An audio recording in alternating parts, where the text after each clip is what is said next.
The crystal champagne flute catches the afternoon sunlight as Mom raises it high at our family reunion. 50 relatives fall silent in the Riverside Country Club garden. She points directly at my sister Emma and announces with tears in her eyes that Emma is the daughter who truly loves them. Then her gaze finds me across the crowded patio. The words that follow feel like ice water down my spine. 9 years of secret sacrifices, and this is how she sees me. I should have seen this moment coming from miles away like storm clouds gathering on the horizon. The foundation for today's humiliation was laid decades ago, back when Emma and I were just kids, trying to figure out where we fit in our family's ecosystem. Emma was born to perform. From the moment she could walk, she was the star of every show our family attended. Dance recitals where she twirled in pink tutus while Mom beamed from the front row. Beauty pageants where she mastered the art of the fake smile and the practiced wave. Her report cards came home decorated with gold stars and smiley faces, immediately earning prime real estate on our refrigerator door. I was different. Where Emma sparkled, I observed. Where she demanded attention, I found comfort in quiet corners with my books. By high school, I was working part-time at the local bookstore, saving every penny, while Emma attended private SAT tutoring sessions that cost more than I made in a month. The day my acceptance letter arrived from State University changed nothing. I remember running into the kitchen envelope trembling in my 17-year-old hands, full scholarship letter spread across the counter like a winning lottery ticket. Mom glanced at it briefly, patted my shoulder absently, and said, "Emma deserved something like that more because she tried harder." The words burrowed under my skin like splinters I'd spend years trying to dig out. College became my escape route. 4 years of accounting classes, internships, late nights studying in the library while my roommates partied. I graduated summa cum laude, landed a job at Peterson Financial Services, and thought maybe now I'd earned my place at the family table. I was 23 when everything shifted. Dad had asked me to grab his jacket from his truck while he grilled burgers at Emma's college graduation party. That's when I saw them 3 foreclosure notices wedged between his seat cushions, red lettering screaming warnings about missed payments. My stomach dropped to my feet. Later that night, after everyone had gone home and Emma's graduation gifts were piled high in the living room, I cornered Dad in the garage. His hands shook as he explained how the construction business had been hemorrhaging money. The housing crisis hit them hard. Too proud to declare bankruptcy, too stubborn to ask for help, they'd been juggling bills like hot potatoes. I made a decision that would define the next 9 years of my life. The next morning, I set up automatic transfers from my checking account. $500 here for the mortgage, $300 there for utilities, another $200 for insurance. I routed them through different payment services, made them look like system credits or rebates. I knew their pride would never accept direct help from their youngest daughter. The secret grew heavier each month. I furnished my studio apartment with thrift store finds while ensuring my parents kept their home. I packed lunches of ramen noodles and peanut butter sandwiches while they ate pot roast and fresh vegetables bought with grocery money that mysteriously appeared in Mom's account. Then came the announcement that would test my resolve like nothing before. Emma burst through their front door on a Sunday afternoon diamond ring, catching light like a disco ball. She'd been dating Bradley Whitmore for 6 months. Son of a commercial real estate developer, drove a Mercedes, had that kind of confident smile that came from never worrying about money. "We're getting married," Emma squealed, and Mom immediately started crying happy tears.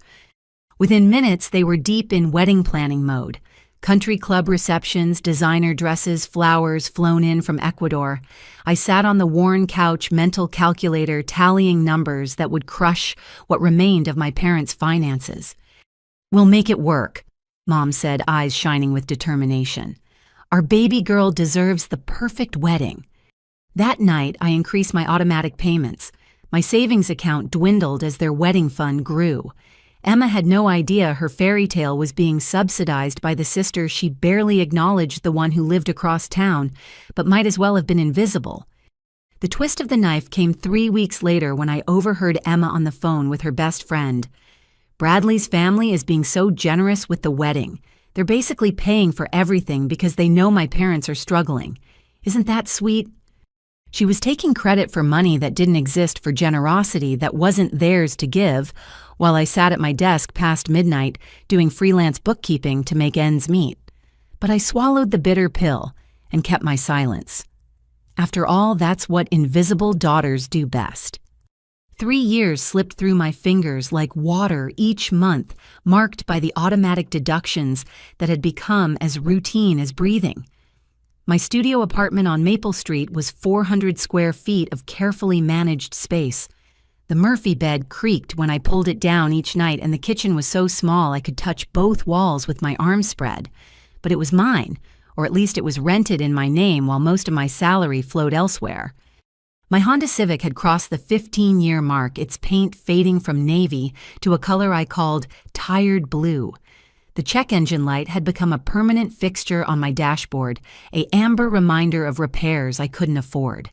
Meanwhile, I'd scroll through Emma's Instagram feed during my lunch breaks, watching her pose next to her new BMW hashtags, like blessed and grateful decorating posts about designer handbags Mom had gifted her. What Emma didn't know, what none of them knew, was that those gifts came from credit cards I was quietly paying off. Mom would max them out on Emma's essentials, and the statements would arrive at my parents' house like ticking time bombs. I'd intercept them during my weekly visits, pay them online from my phone while Mom made coffee in the kitchen. The refrigerator crisis happened on a Tuesday. Mom called me sobbing because the ancient Kenmore had finally given up, leaving puddles of defrosted ice cream on their kitchen floor. Dad was at a job site, she said, and didn't know yet. The panic in her voice over a dead appliance told me everything about their financial state. "Don't worry," I soothed. "Sometimes stores have those promotional giveaways. Let me check something." 2 hours later, a brand new stainless steel refrigerator was scheduled for delivery. I'd convinced the appliance store manager to say it was a customer appreciation random selection when they called. Mom never questioned her sudden good fortune. She was too busy calling Emma to brag about winning something for once in her life. Dad's back surgery came 6 months later. Years of construction work had compressed his spine until he could barely stand straight. The surgery was successful, but the bills were astronomical. Insurance covered what they called reasonable amounts, leaving unreasonable amounts for a family already drowning. I became an expert at medical billing negotiation. Hours on the phone with hospital administrators, payment plan arrangements, mysterious billing adjustments that appeared on their accounts. I'd do this from my car during lunch breaks, windows cracked for air, spreadsheets balanced on my steering wheel. Emma, meanwhile, had launched what she called her lifestyle brand. Her blog, Living Lavishly with Emma, featured posts about self-care routines that cost more than my rent and investment pieces that would supposedly last forever. Mom shared every post on Facebook with comments like, "So proud of my entrepreneur daughter." The cruel irony wasn't lost on me. While Emma photographed herself in a $2,000 coat Mom had bought her, I was wearing the same 3 professional outfits on rotation at work, hoping no one noticed. While she wrote about the importance of treating yourself, I was treating my parents' financial hemorrhaging with Band-Aids made of my own dreams. One evening, I stopped by my parents' house to drop off groceries I claimed I'd bought too much of. Emma's Range Rover was in the driveway. She'd upgraded from the BMW because Bradley thought it looked more family appropriate. I could hear them laughing in the dining room. "Elisa," Emma called out when I entered with grocery bags. Perfect timing. I was just telling Mom and Dad about this amazing investment opportunity. Bradley's friend is starting a wellness retreat center, and they're looking for initial investors. Only $50,000 minimum buy-in. I watched my parents exchange glances, saw Dad's jaw tighten, the way it did when money came up. Mom's fingers twisted her wedding ring, a nervous habit that had worn the gold thin over the years. "That sounds interesting," Mom said carefully. Emma waved her manicured hand dismissively. "I know it's a lot, but Bradley says his family might be able to help you guys out with a loan. Isn't that generous? I mean, I told him how you've been struggling a bit since Dad's surgery." The words hit me like a physical blow. She was discussing our parents' finances with her in-laws, portraying them as charity cases, while I bled money in silence. But what came next was worse. Actually, Emma continued checking her phone. Bradley's mom mentioned they know someone at the bank who could help refinance your mortgage. Maybe free up some cash, I could set up a meeting. I gripped the counter-edge knuckles white. They'd already refinanced once. Another would bury them completely, but I couldn't speak up without revealing everything. "Well, think about it," Dad said quietly, and I recognized the defeat in his voice. Later, as I unpacked groceries into their new refrigerator, I heard Emma in the living room on a video call. "Yeah, my parents are considering it," she said brightly. "Though honestly, between you and me, I think it's really Bradley's family helping them stay afloat these days. They've been so generous with financial advice and connections." I closed the refrigerator door and leaned my forehead against its cool surface. Emma was rewriting history in real time, casting herself and her husband's family as the saviors while I remained the absent daughter who never helped. The truth sat like a stone in my throat, but I swallowed it down like I always did. That night, I sat in my car outside their house for an hour watching the lights go out one by one. My phone showed my bank balance smaller than it should be for someone my age with my job, but behind that number was a different kind of wealth. The knowledge that my parents still had a roof over their heads, food in their refrigerator, and dignity intact. Even if they'd never know who really kept them there. The burgundy velvet box sat on my coffee table for 3 days before I could bring myself to touch it. Marcus had proposed on the walking bridge at Riverside Park, the same place we'd had our first kiss 2 years earlier. His eyes had been so full of hope and love as he knelt on one knee, his voice steady despite the way his hands shook. "Elisa, you're the most selfless person I know," he'd said. "Let me be selfish enough to want you forever." The ring was modest but perfect, a simple solitaire that caught the light like captured starlight. Everything I dreamed of since I was a little girl playing wedding with Emma's old Barbies.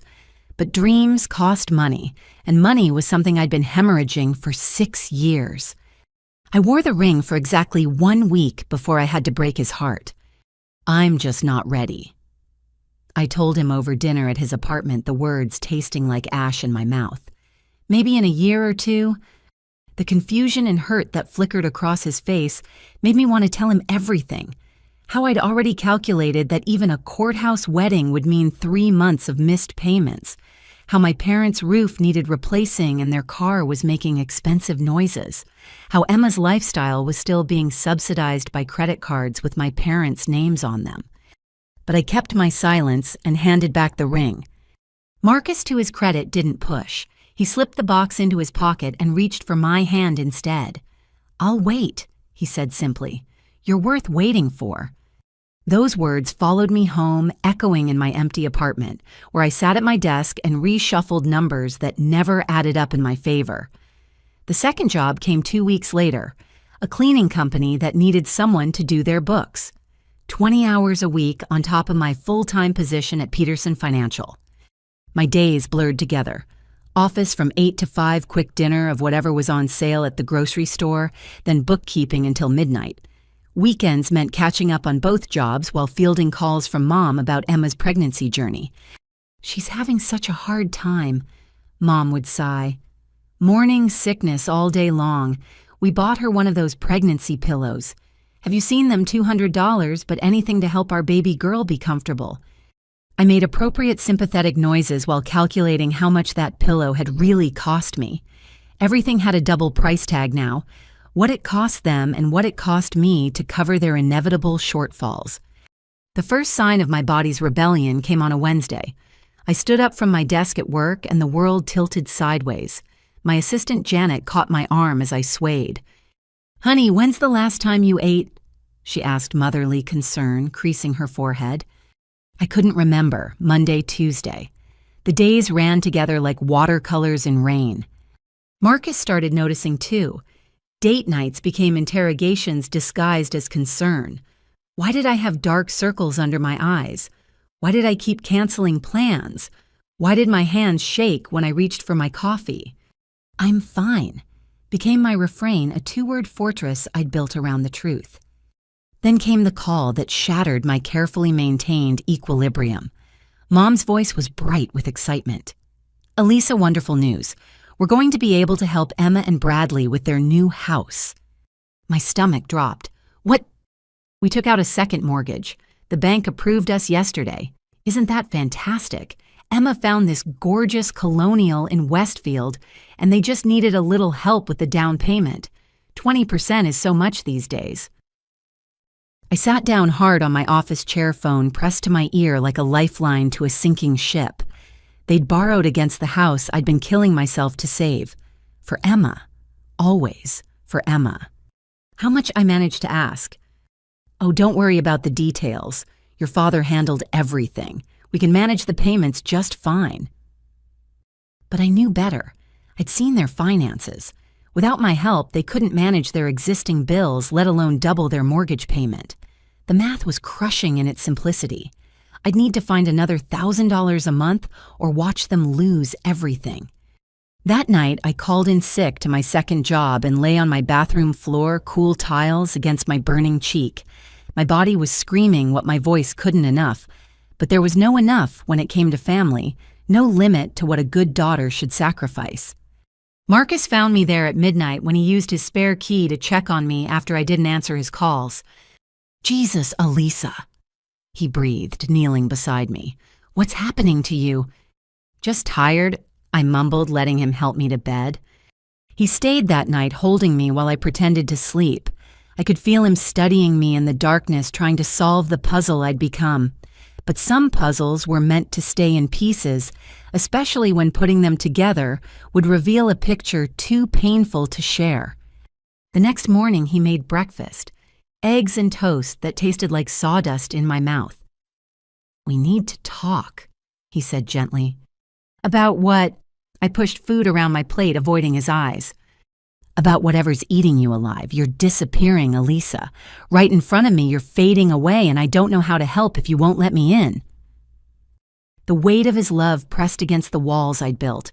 For one moment, I almost cracked. Almost told him about the thousands of dollars, the secret payments, the way I was drowning so my family could float. Instead, I smiled and lied. "It's just work stress. Year-end reports. It'll calm down soon." He didn't believe me. I could see it in the way his jaw tightened, the way his fingers drummed against the table. But he nodded and changed the subject, and I added his disappointment to the growing pile of things I carried. 2 weeks later, my body made the decision, my mind couldn't. The collapse happened at 3 in the afternoon, right in the middle of a meeting about quarterly projections. One moment I was pointing at a spreadsheet, the next I was on the floor, fluorescent lights spinning above me like disco balls from hell. I woke up in the hospital with an IV in my arm and Marcus in the chair beside my bed. His face was a map of worry lines I'd never noticed before. "Exhaustion and dehydration," he said before I could ask. "The doctor wants to run more tests, something about your cortisol levels being through the roof." I closed my eyes, already calculating how much this would cost. Hospital bills on top of everything else. Maybe I could negotiate a payment plan, spread it out over months. "I called your parents," Marcus added quietly. My eyes snapped open. "What?" "You're in the hospital, Elisa. Of course I called them." But they hadn't come. I could see it in his face, the careful way he wasn't meeting my eyes. They hadn't come because Emma needed them more. Emma always needed them more. "The nurse who called said Emma answered," he continued. "She said you were probably being dramatic." The words hung between us like a sword waiting to fall. Marcus's hands clenched and unclenched in his lap, and I recognized the anger he was trying to contain. "It's fine," I said, the familiar lie rolling off my tongue. "It's not fine." The explosion came suddenly, Marcus on his feet, pacing the small room. "Nothing about this is fine. You're killing yourself, and for what? For people who can't even be bothered to visit when you're in the hospital." "You don't understand," I whispered. "Then help me understand." He whirled to face me, tears in his eyes. "Please, Elisa, whatever this is, we can face it together, but you have to let me in." I looked at him, really looked at him. This good man who loved me, who wanted to build a future with me, who deserved so much more than the hollow shell I was becoming. And for the second time in a month, I broke his heart. "I can't," I said simply. "I just can't."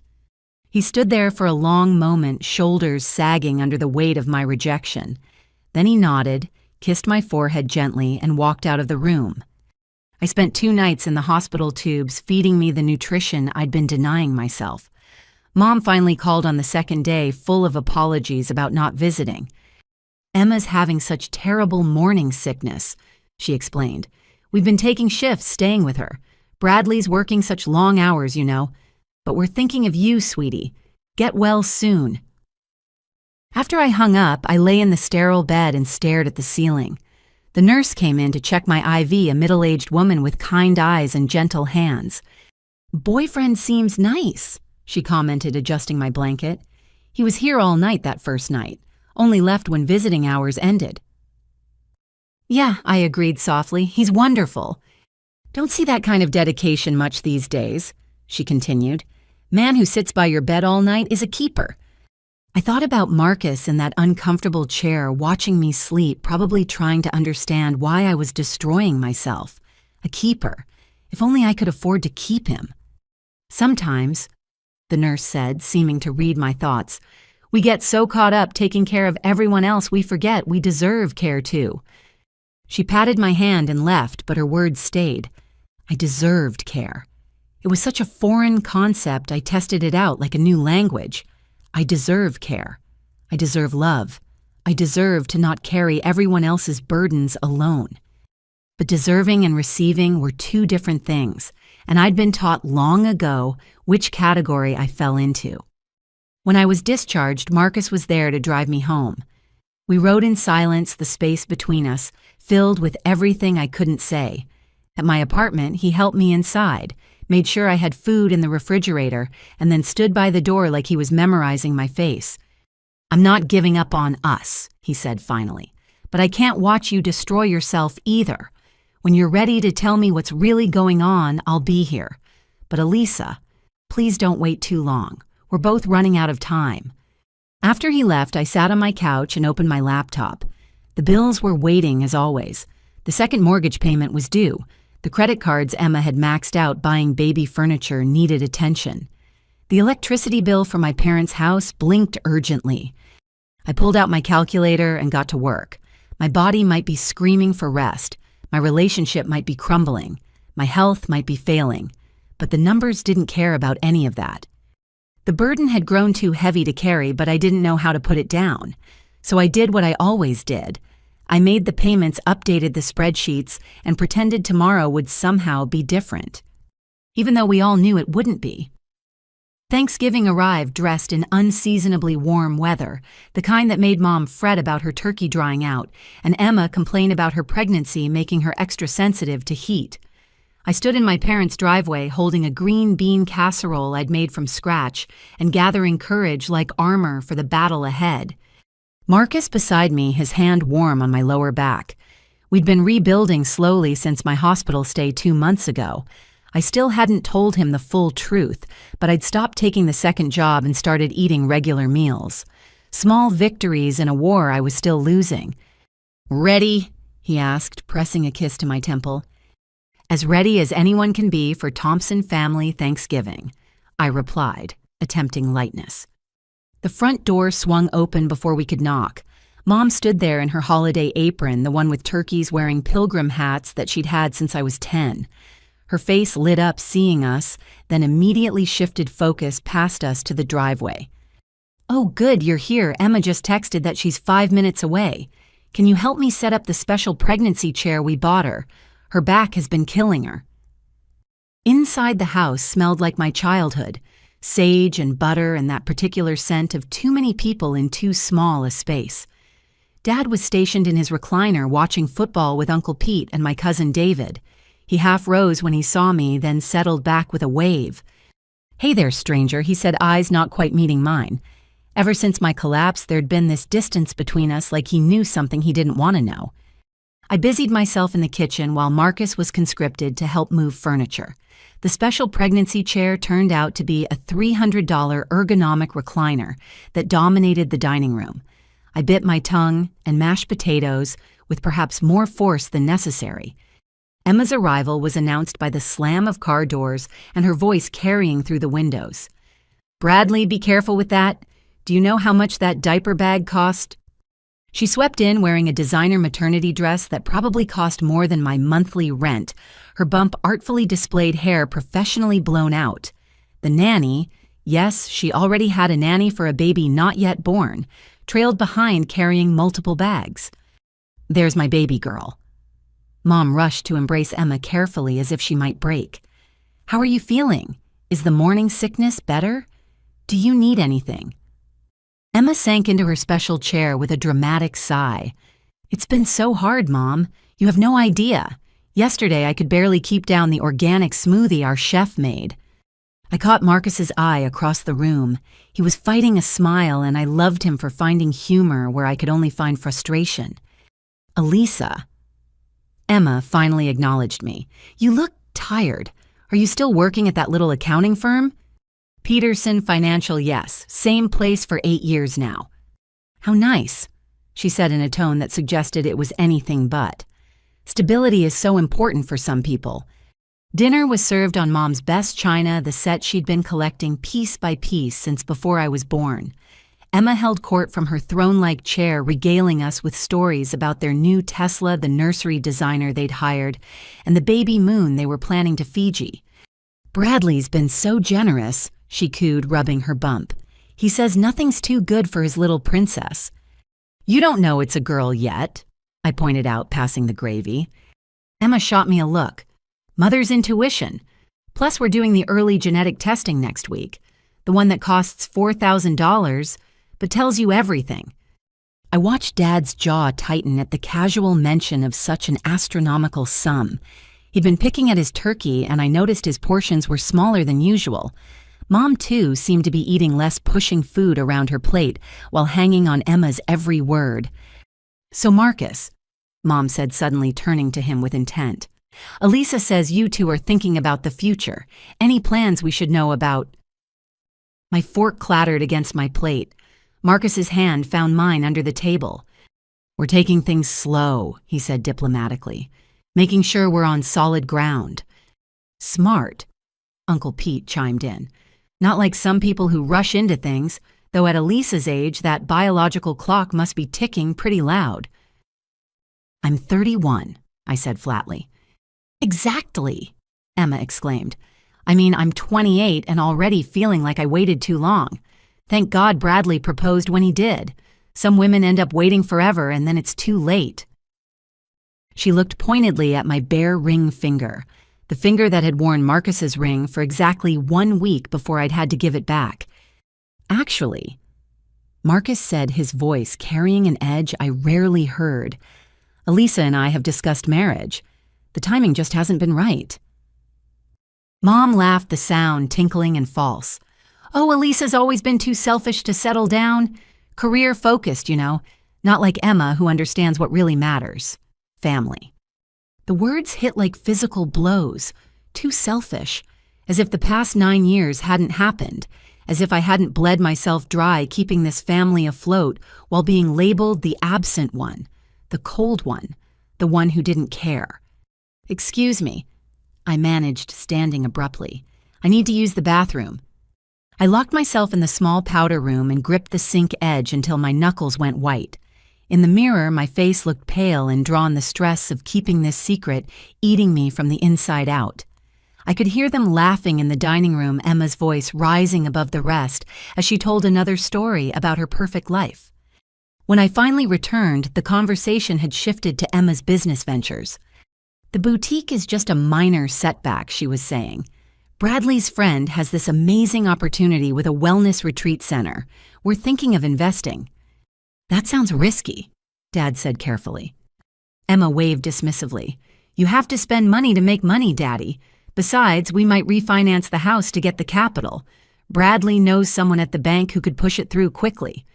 I couldn't hold back anymore. You mean Mom and Dad might refinance the house they already took a second mortgage on for your down payment? Silence fell like a hammer. Emma's eyes narrowed dangerously. I don't recall asking for your financial advice, Elisa. Not all of us are content with modest ambitions. Modest ambitions. I heard my voice rising. Is that what you call fiscal responsibility? Girls.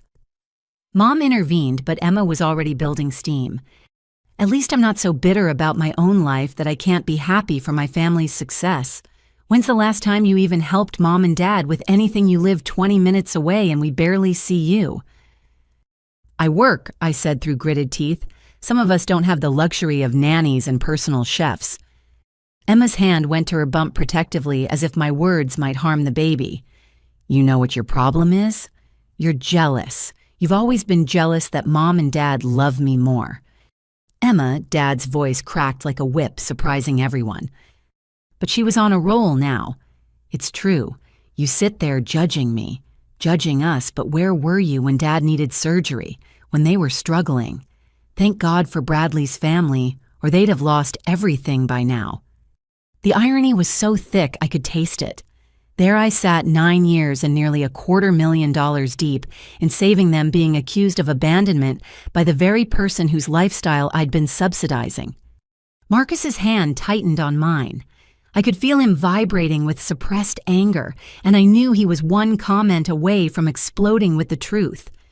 You're right, I said quietly, the fight draining out of me. I haven't been around much. I'm sorry. Emma looked triumphant. Mom reached over to pat her hand. It's okay, sweetie. We know you do your best. Not everyone can be as family-oriented as Emma. I stood up slowly, placing my napkin beside my barely touched plate.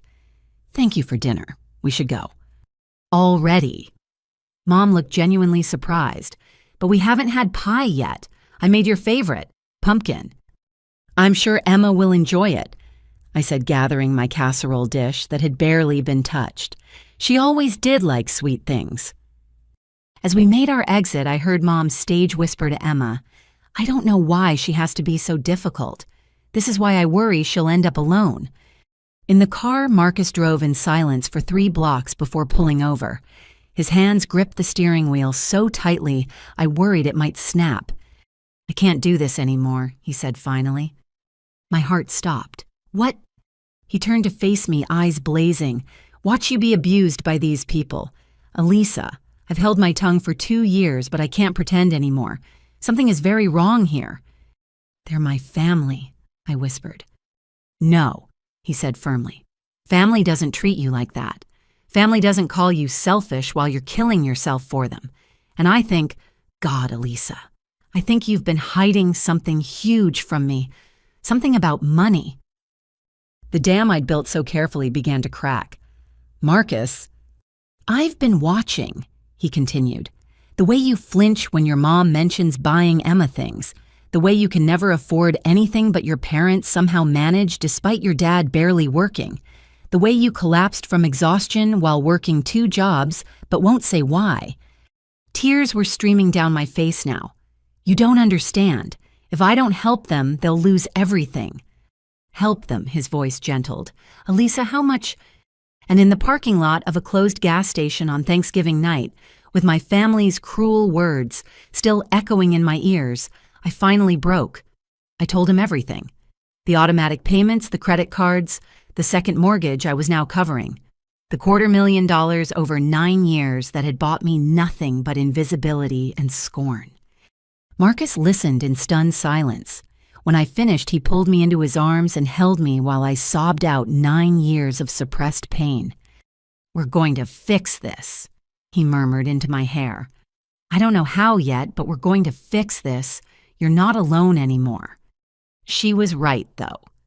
I hiccuped against his chest. They do love her more. He pulled back to look at me, his face fierce with protective anger. Then they're fools, and their favoritism is going to cost them the only daughter actually worth a damn. We drove home in silence, but it was different now. The secret was out, shared between us, and somehow that made it bearable. Marcus stayed the night holding me as I processed the earthquake of finally speaking my truth. The next morning, I woke to him on his laptop at my kitchen table, spreadsheets open, calculator at his elbow. "What are you doing?" I asked, wrapping my arms around him from behind. "Creating a timeline," he said, showing me his work. "Every payment you've made documented and dated. This isn't just about the money, Elisa. This is about showing a pattern of financial abuse." Abuse. The word felt too strong, too dramatic. He spun in his chair to face me. "What else would you call it? You've been manipulated into poverty while being gaslit about your contributions. That's abuse." I wanted to protest, but the words died in my throat. Because maybe he was right. Maybe love wasn't supposed to cost everything you had and leave you with nothing but criticism in return. "What do I do with this?" I asked, gesturing at his carefully compiled evidence. "Whatever you want," he said simply. "Keep paying and say nothing. Stop paying and say nothing. Or stop paying and tell the truth. But whatever you decide, I'm here. We're a team now." I kissed him then, tasting coffee and determination on his lips. For the first time in 9 years, I wasn't carrying this burden alone. And that more than anything gave me hope that maybe, just maybe, things could change. The spreadsheet glowed on the screen, each line a testament to my silent sacrifice. $250,000, 9 years, 0 acknowledgement. But now there were 2 of us who knew the truth. And sometimes that's how revolutions begin. Not with grand gestures, but with one person saying to another, "You don't have to do this alone anymore." Marcus saved the file and titled it simply "The Truth." It would sit on his hard drive for months before we'd need it, but its mere existence was a promise that someday, somehow, the truth would have its day. Even if that day ended up being at a family reunion where everything would finally explode into the light. Marcus transformed my tiny kitchen table into a command center over the following weeks. His laptop became a permanent fixture next to my coffee maker, surrounded by manila folders, bank statements, and color-coded sticky notes that mapped out 9 years of financial hemorrhaging.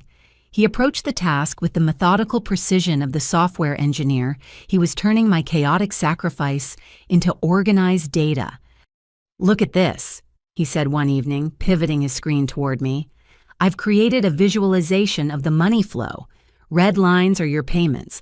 Blue is your parents' known income. Green is what Emma has received."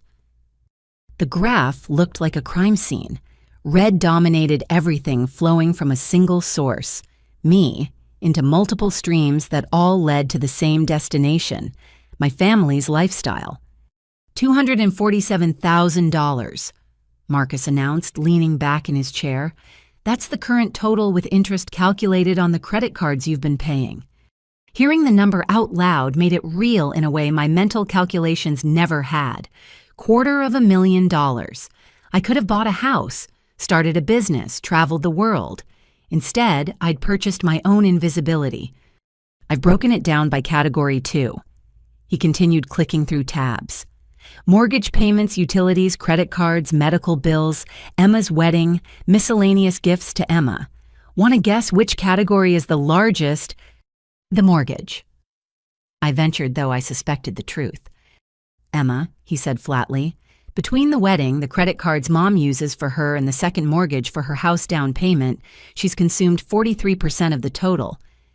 I stared at the pie chart, each slice representing years of my life converted into Emma's comfort.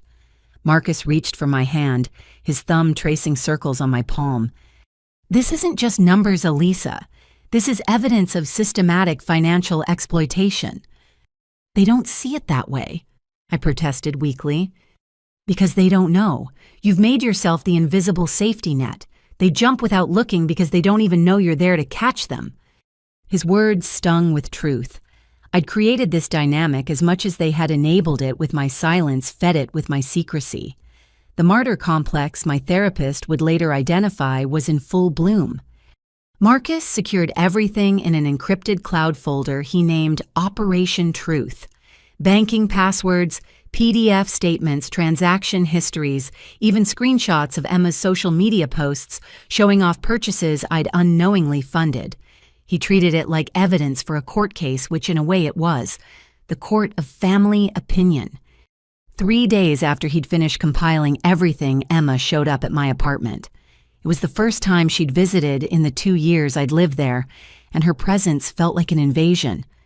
"Nice place," she said, though her tone suggested otherwise. Her eyes swept over my secondhand furniture, the small space, the obvious signs of someone living paycheck to paycheck. Very cozy. "What do you want, Emma?" I was tired, having just worked a 10-hour day, and my patience for her had worn thin since Thanksgiving. She settled onto my couch, uninvited, her designer bag taking up half the cushion. "I need to talk to you about Mom and Dad." My stomach clenched. "What about them?" "I know they've been struggling," she said, examining her manicure. "Bradley and I have been helping where we can, but with the baby coming and the boutique situation." "The boutique that failed," her eyes flashed. "It was a learning experience. Anyway, I've been going through their finances, trying to help them organize things, and I noticed some irregularities." The blood in my veins turned to ice. Irregularities. "Deposits," she said slowly, watching my face. "Regular ones, from various payment services, almost like someone was helping them without their knowledge." I kept my expression neutral through sheer force of will. "Maybe they have investments you don't know about." Emma laughed, the sound sharp and knowing. "Dad's construction business has been bleeding money for years, and Mom hasn't worked since we were kids. What investments?" We stared at each other across my coffee table, the air thick with unspoken accusations. "I thought maybe it was Bradley's family at first," she continued. "But when I asked his mother, she said they'd never given my parents money, so that leaves a mystery." "Maybe it's just banking errors in their favor," I suggested. "It happens." For 9 years, Emma's smile was predatory now, consistently always just enough to cover their major bills. She knew. Somehow she'd figured it out, or at least figured out enough to be dangerous. "What do you want, Emma?" I repeated, exhaustion seeping into my voice. She leaned forward, her voice dropping to a whisper. "I want you to admit you have money. I know you do. All this poor act living in this tiny apartment driving that ancient car. It's just that, isn't it? An act?" The accusation was so far from the truth I almost laughed. "You think I'm secretly rich?" "You must be," she insisted. "There's no other explanation. And if you've been hiding money while Mom and Dad struggle while I've had to ask my in-laws for help, well, that would be pretty selfish, wouldn't it?" The irony was suffocating. She'd taken credit for support that didn't exist, while I'd provided support she now wanted to claim I was selfishly withholding. "I think you should leave," I said quietly. Emma stood smoothing her dress. "Fine, but Elisa, I'm going to find out what you're hiding, and when I do, the whole family is going to know exactly what kind of person you really are." After she left, I called Marcus immediately. He came over with Thai food and his laptop pulling up our documented evidence. "She's getting close," I said, pushing pad Thai around my plate. "What if she tells Mom and Dad?" "Would that be the worst thing?" Marcus asked gently. "At least then they'd know the truth." "She'll twist it," I said with certainty. "Make it seem like I was trying to control them or buy their love or make them dependent on me. She'll find a way to make herself the victim and me the villain. She always does." Marcus was quiet for a moment, then pulled up a new document. I found something else while I was researching. Emma's boutique. It didn't just fail. There are 3 lawsuits pending from vendors she never paid, and Bradley's business. It's been in trouble for months. His family cut them off financially 6 weeks ago. I stared at him. "How do you know this?" "Public records for the lawsuits, and Bradley's mother is on the board of my company. Office gossip travels." He paused. "Elisa, I think Emma's not just snooping. She's desperate. If she can't get money from his family anymore, she needs a new source," I finished. "And she thinks I'm hiding wealth that rightfully belongs to the family, to her." The pieces clicked together with sickening clarity. Emma's visit wasn't about concern for our parents. It was a fishing expedition trying to find a new well to tap. "What do I do?" I asked, feeling trapped between revelation and continued exploitation. Marcus closed his laptop and pulled me against him. "First, you breathe. Second, we prepare for whatever she's planning. And third, you start thinking about what you want. Not what they need, not what would keep peace, but what you actually want." What I wanted seemed impossibly simple and impossibly complex. I wanted acknowledgement. I wanted gratitude. I wanted to stop being the invisible daughter whose sacrifices were erased, even as they were consumed. But most of all, I wanted to stop. "I can't keep doing this," I whispered into Marcus's chest. "I can't keep bleeding myself dry for people who don't even see me." "Then don't," he said simply. "Stop the payments, see what happens." The thought terrified me. 9 years of conditioning screamed that their failures would be my fault. But Dr. Reeves, the therapist I'd soon start seeing, would have a different word for it: boundaries. That night, I made a decision, not to expose everything not yet, but to start protecting myself. I reduced the automatic payments by half, keeping just enough flowing to prevent immediate disaster while beginning to reclaim my own life. It was a small act of rebellion, but it felt monumental. The invisible daughter was starting to become visible, even if only to herself. Emma's threats hung in the air like storm clouds, but for the first time I had my own ammunition. Marcus's carefully compiled evidence was more than numbers and dates. It was proof that I existed, that I mattered, that my sacrifices were real, even if they'd been unseen. The war Emma thought she was starting was actually one I'd been fighting alone for 9 years. But now I had an ally documentation and the dawning realization that maybe, just maybe, I deserved to win.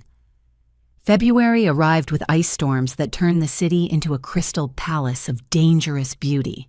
I was scraping frost off my windshield, already running late for work, when my phone rang. The number was unfamiliar, but the voice that greeted me when I answered sent my heart plummeting.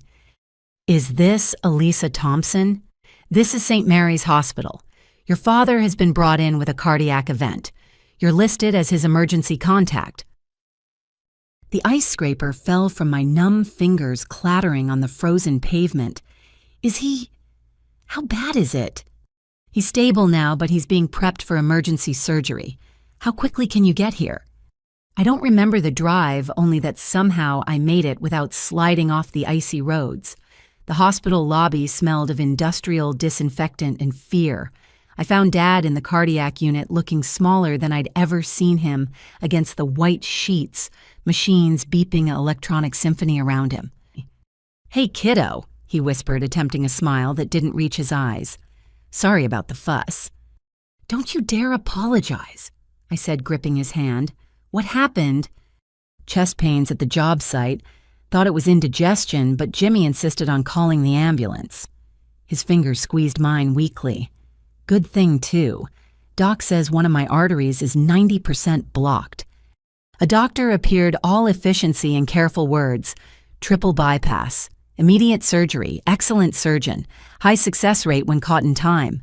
The words washed over me in a tide of medical terminology while I nodded and signed forms. "Where's Mom?" I asked once the doctor left. Dad's face clouded. "On her way. She was at Emma's, shopping for nursery furniture." Of course she was. I swallowed the familiar bitterness and focused on what mattered.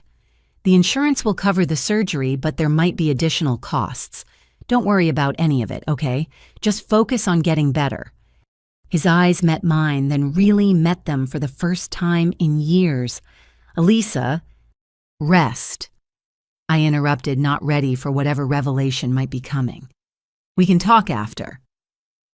Mom arrived in a flurry of tears, and winter coat Emma, trailing behind with her phone out, already documenting the crisis for social media sympathy. "Oh, Robert." Mom flew to Dad's side, pushing me out of the way. "How could you scare me like this?" I stepped back, letting her have her moment, and nearly collided with Emma. She was typing rapidly, and I caught a glimpse of her post. "At the hospital with Daddy. So scary, thank God I was with Mom when we got the call. Family is everything." "Really?" I hissed. He's about to have heart surgery and you're posting for likes. She looked at me with genuine confusion. I'm updating our family and friends. Not all of us process trauma by going silent, Elisa. They wheeled Dad away before I could respond. The three of us sat in the surgical waiting room, Mom between Emma and me like a buffer zone. Hours crawled by. Emma left twice for coffee runs, returning with elaborate drinks and complaints about the hospital cafe prices. I sat silent, calculating medical costs in my head. "The baby's been so active today," Emma announced during hour 3. "She must sense her grandpa needs prayers." "That's beautiful, sweetheart," Mom cooed, reaching to touch Emma's bump. "Your father will be so happy to meet her. Bradley wanted to be here," Emma continued, "but he had that important meeting with the investors. You understand, right? Mom business has to come first sometimes." "Of course, dear. He's such a good provider." I bit my tongue so hard I tasted blood. Good provider Bradley's business was failing. His family had cut them off. Emma was living on credit and lies while I sat there mentally calculating how to cover Dad's deductible without depleting my meager emergency fund.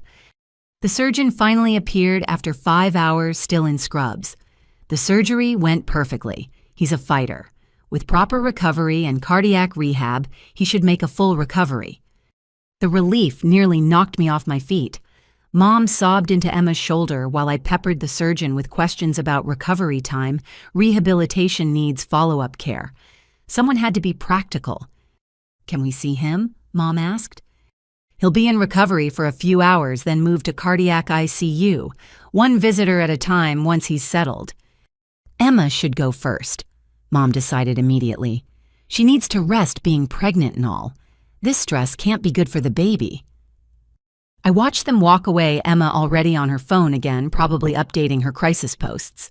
A hand on my shoulder made me jump. Marcus stood there, still in his work clothes, carrying a bag from the good deli near his office. "How?" I asked, falling into his arms. "You texted me he was in surgery. Did you think I wouldn't come?" He held me tight, then pulled back to study my face. "When's the last time you ate?" I couldn't remember. He steered me to a corner of the waiting room and unpacked sandwiches, fruit bottles of water. "Eat. You can't help anyone if you collapse again." "The bills," I said between bites of turkey sandwich. "Even with insurance, this is going to be astronomical." "We'll figure it out," Marcus said firmly. "Together." "I can't ask you to—" "You're not asking. I'm offering. Actually, no, I'm insisting." He cupped my face in his hands. This is what partners do. I wanted to protest, but exhaustion won. I leaned against him, letting his strength shore up my depleted reserves. We sat like that until visiting hours officially began. Then I made my way to the cardiac ICU. Dad looked like a science experiment, tubes and wires connecting him to various machines. His eyes fluttered open when I entered. "There's my girl," he murmured. "Hi, Dad. Surgery went great. You're going to be fine." He studied me for a long moment. "Sit down, Elisa. We need to talk. You need to rest." "Sit." The firmness in his voice surprised me. I pulled a chair close to his bed. "I know," he said simply. My heart stuttered. "Know what?" "About the money, the payments, all of it." He reached for my hand with his IV-free arm. "I've known for 2 years." The world tilted. "Dad." "Let me finish, please." His eyes filled with tears. I was going through old bank statements for taxes, saw patterns, did some digging, figured out it was you. "Why didn't you say anything?" My voice came out strangled. "Pride," he admitted. "Stupid, worthless pride and shame. So much shame. What kind of father lets his daughter bankrupt herself to save him?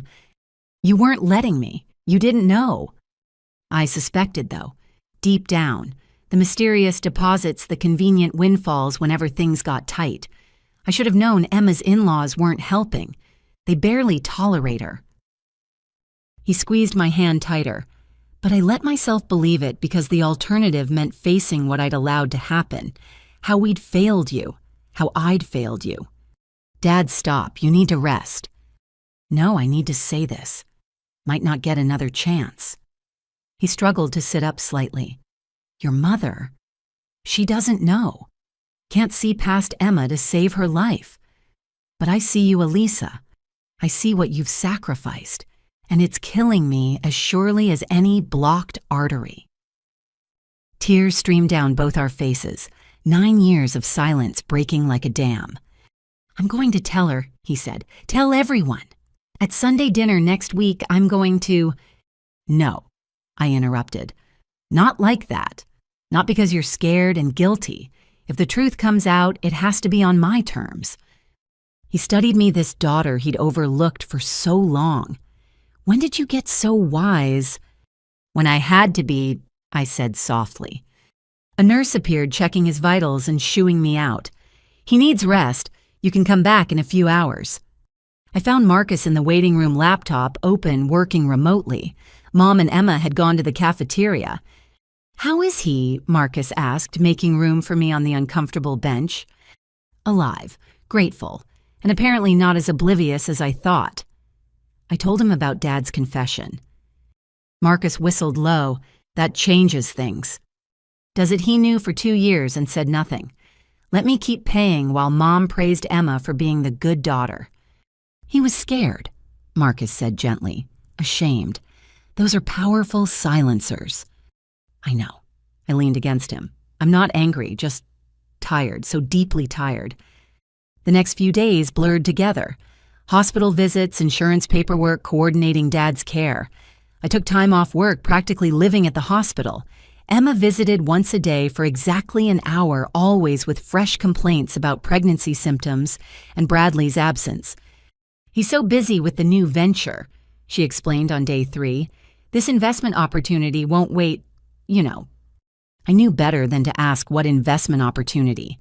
Their house of cards was wobbling, but Emma maintained the facade with desperate determination. The bills started arriving within a week. Even with insurance, the numbers were staggering. $30,000 for the surgery, another $10,000 for the cardiac ICU. Rehabilitation would be thousands more. The second mortgage payment still loomed. Basic living expenses hadn't paused for Dad's heart attack. I sat at my kitchen table, surrounded by bills and calculations, when my phone rang. An unknown number again, but this time I recognized the voice immediately. "Miss Thompson, this is Patricia Reeves. I'm a therapist at Mindbridge Counseling. I was given your information by Sarah Chen, the social worker at St. Mary's. She's concerned about caregiver burnout and suggested you might benefit from talking to someone." I almost hung up. Therapy was a luxury I couldn't afford. But something in her voice, kind without being condescending, made me pause.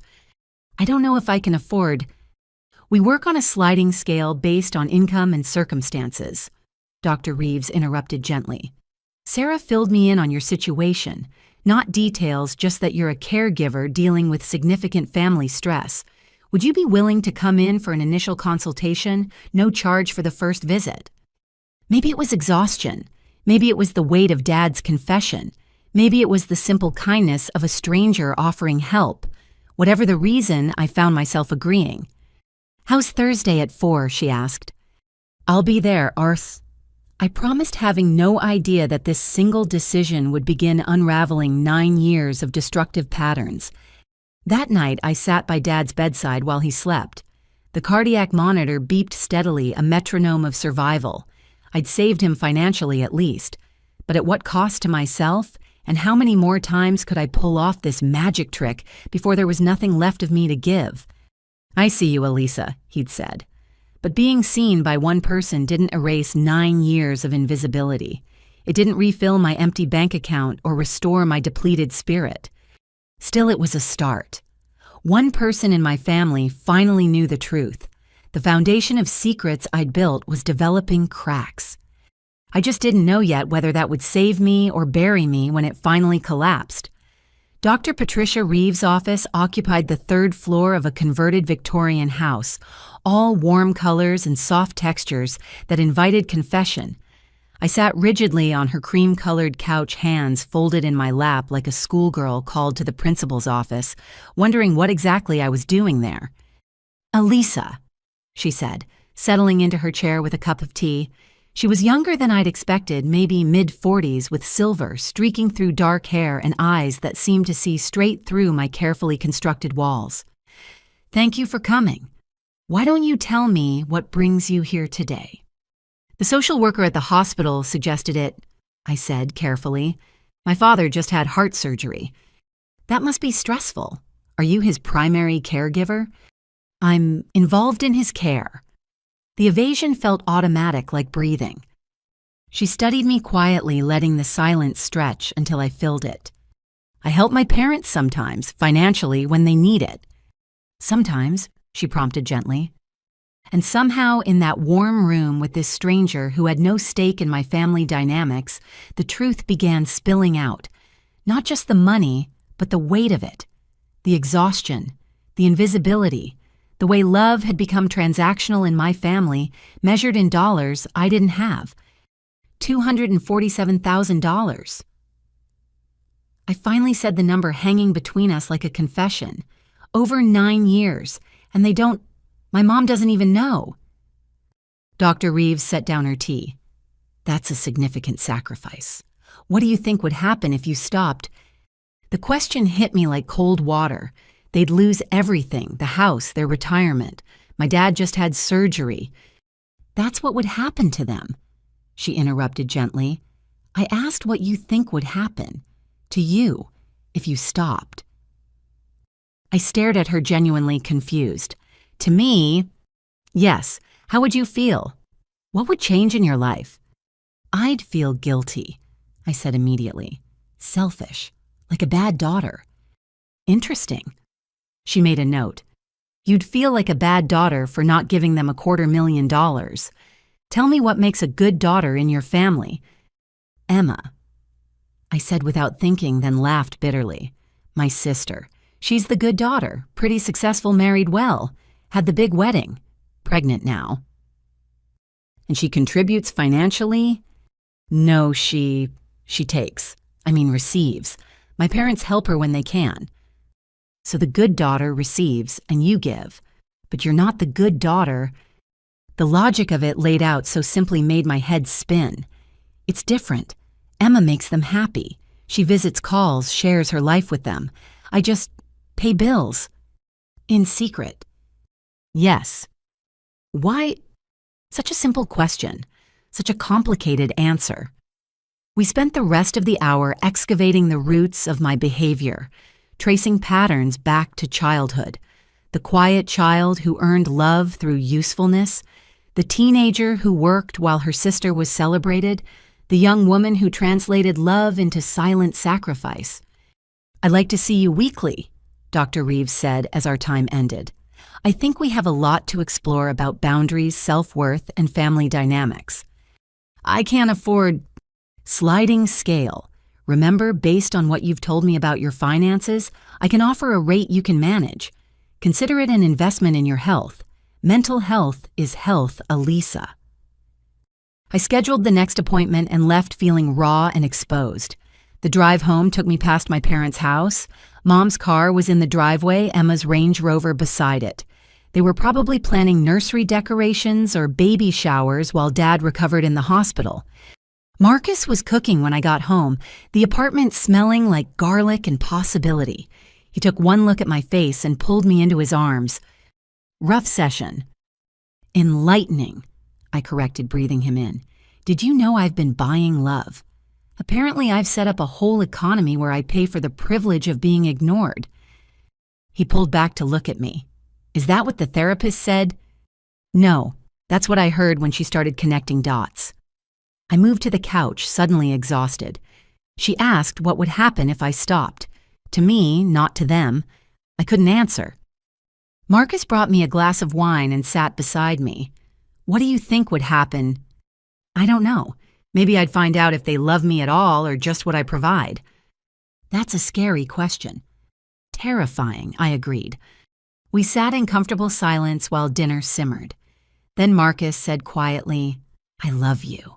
Not what you provide, not what you sacrifice, just you. I need you to know that."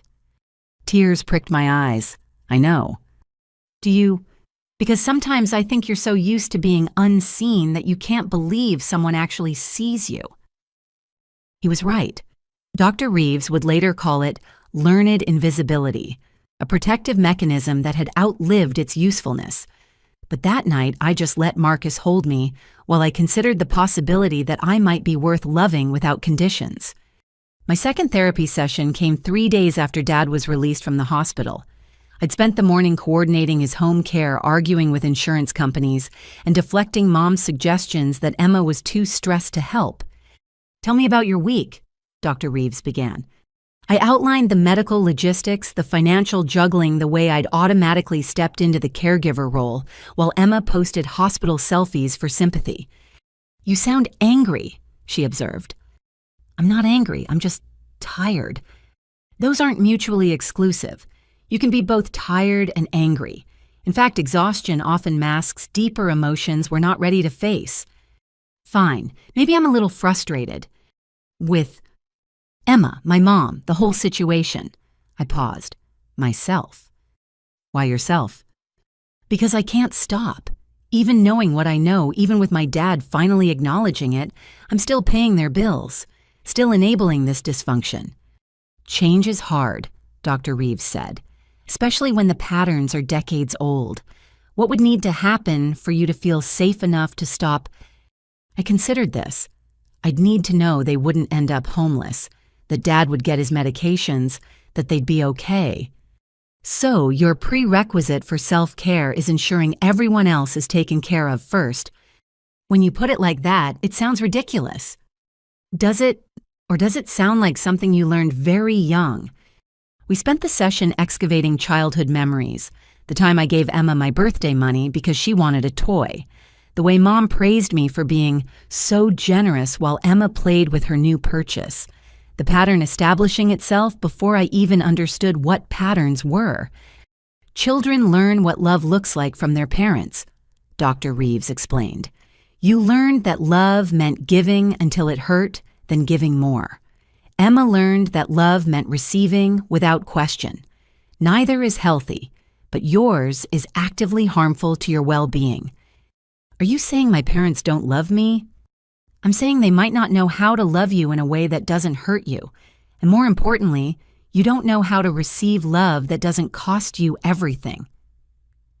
By our fourth session, Marcus had started joining occasionally, not for couples therapy, but as support and to better understand how to help without enabling my enabling. "I want to propose again," he told Dr. Reeves during one joint session, "but I'm terrified it'll just add more pressure, that she'll feel guilty about wedding costs or worry about taking attention from Emma's baby." "Elisa, what do you think about that?" Dr. Reeves asked. "He's right," I admitted. "I want to marry him. God, I want that more than anything. But the thought of planning a wedding while managing everything else—" "What if the wedding was just for you two?" she suggested. "No family drama, no financial burden. What then?" "That's not how weddings work in my family," I said automatically. "Your family's rules haven't been working for you," she pointed out. "Maybe it's time to make new ones." The idea was revolutionary, making choices based on what I wanted rather than what would keep peace or meet expectations. It felt selfish and liberating in equal measure. Week by week, Dr. Reeves helped me excavate years of buried emotions, anger at my parents for their blindness, rage at Emma for her entitlement, fury at myself for enabling it all. But underneath the anger was grief. For the childhood I didn't have the recognition I craved, the simple desire to matter as much as my sister. "Your feelings are valid," she told me repeatedly. "All of them, even the ugly ones, especially the ugly ones."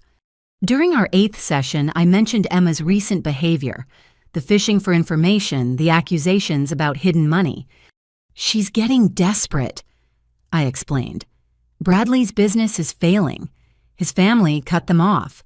I think she's convinced I have secret wealth." "In a way you do," Dr. Reeves said.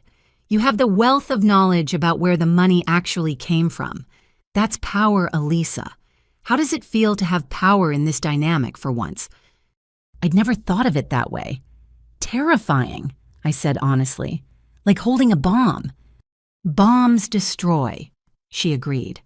But sometimes destruction is necessary for rebuilding. The question is, what do you want to build from the rubble? A life, I said without thinking. My own life with Marcus, with boundaries, with visibility. Then maybe it's time to start laying that foundation. That night, I went home and did something I'd never done before. I wrote myself a check for $500 and put it in my savings account. Not much in the grand scheme of things, but it was money that wouldn't go to my parents' bills. Money that was just mine. It felt like rebellion.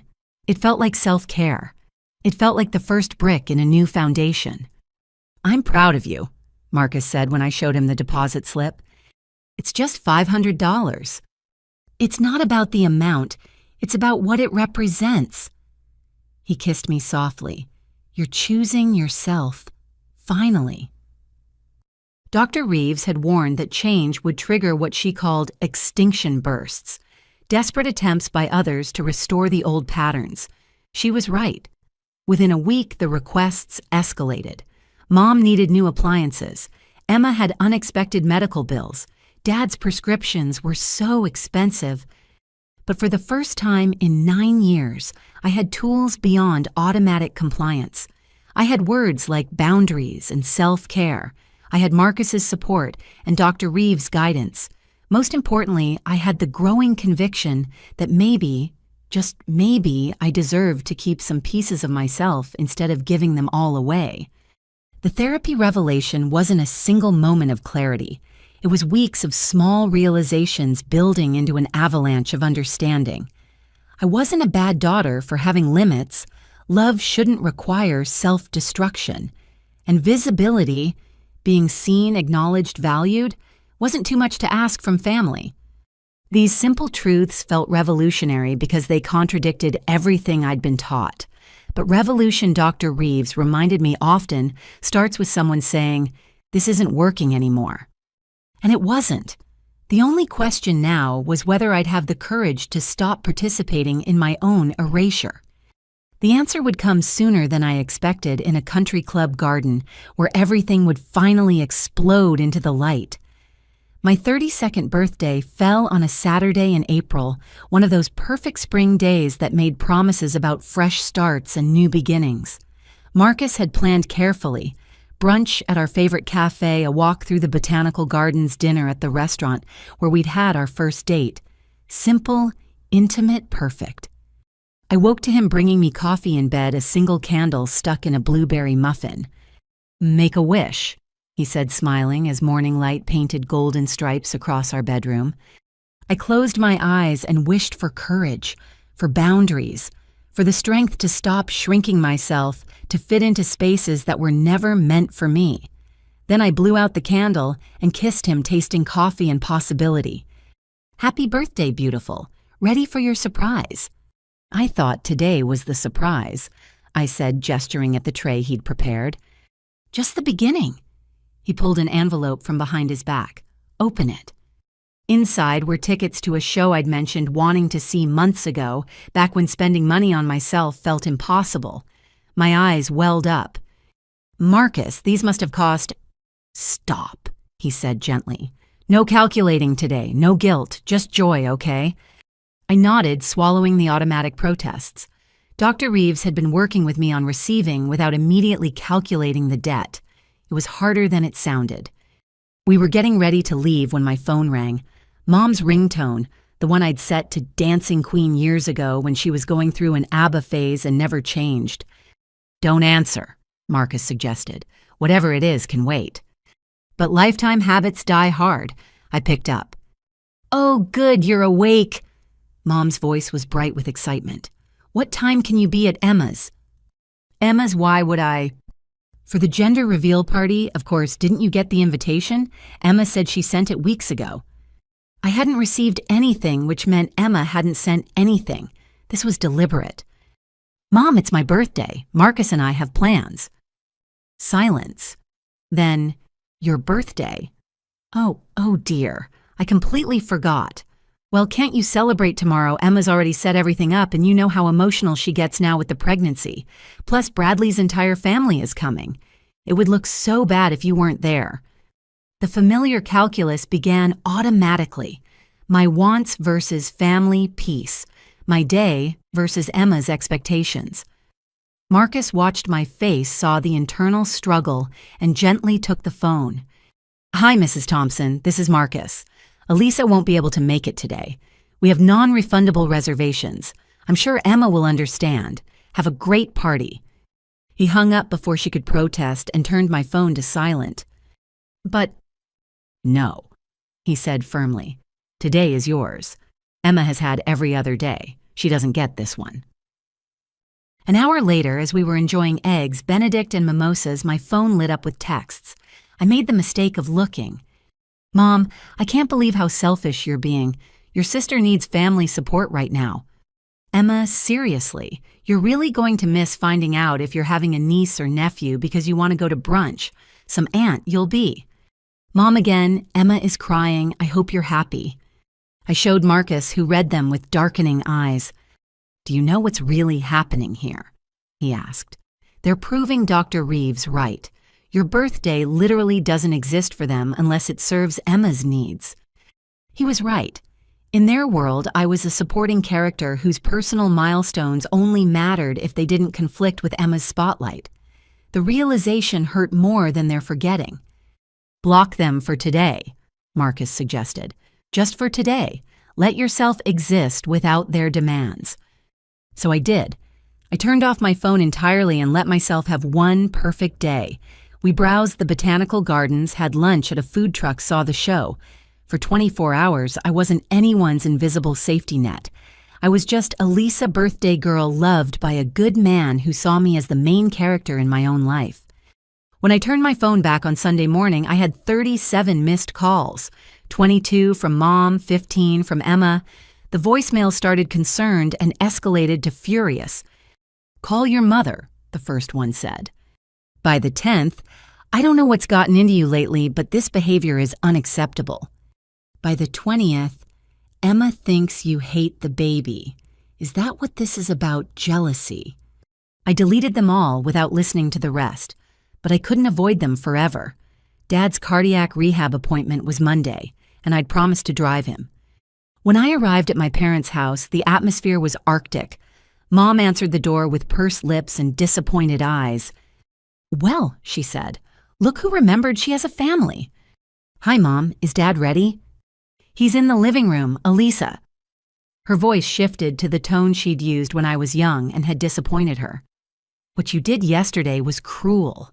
Emma had a panic attack at her own gender reveal. In front of Bradley's family." "What I did? I kept my voice level, channeling Dr. Reeves' coaching about not accepting blame for others' emotions. I celebrated my birthday, the birthday you forgot." "That's not the point," Mom's voice rose.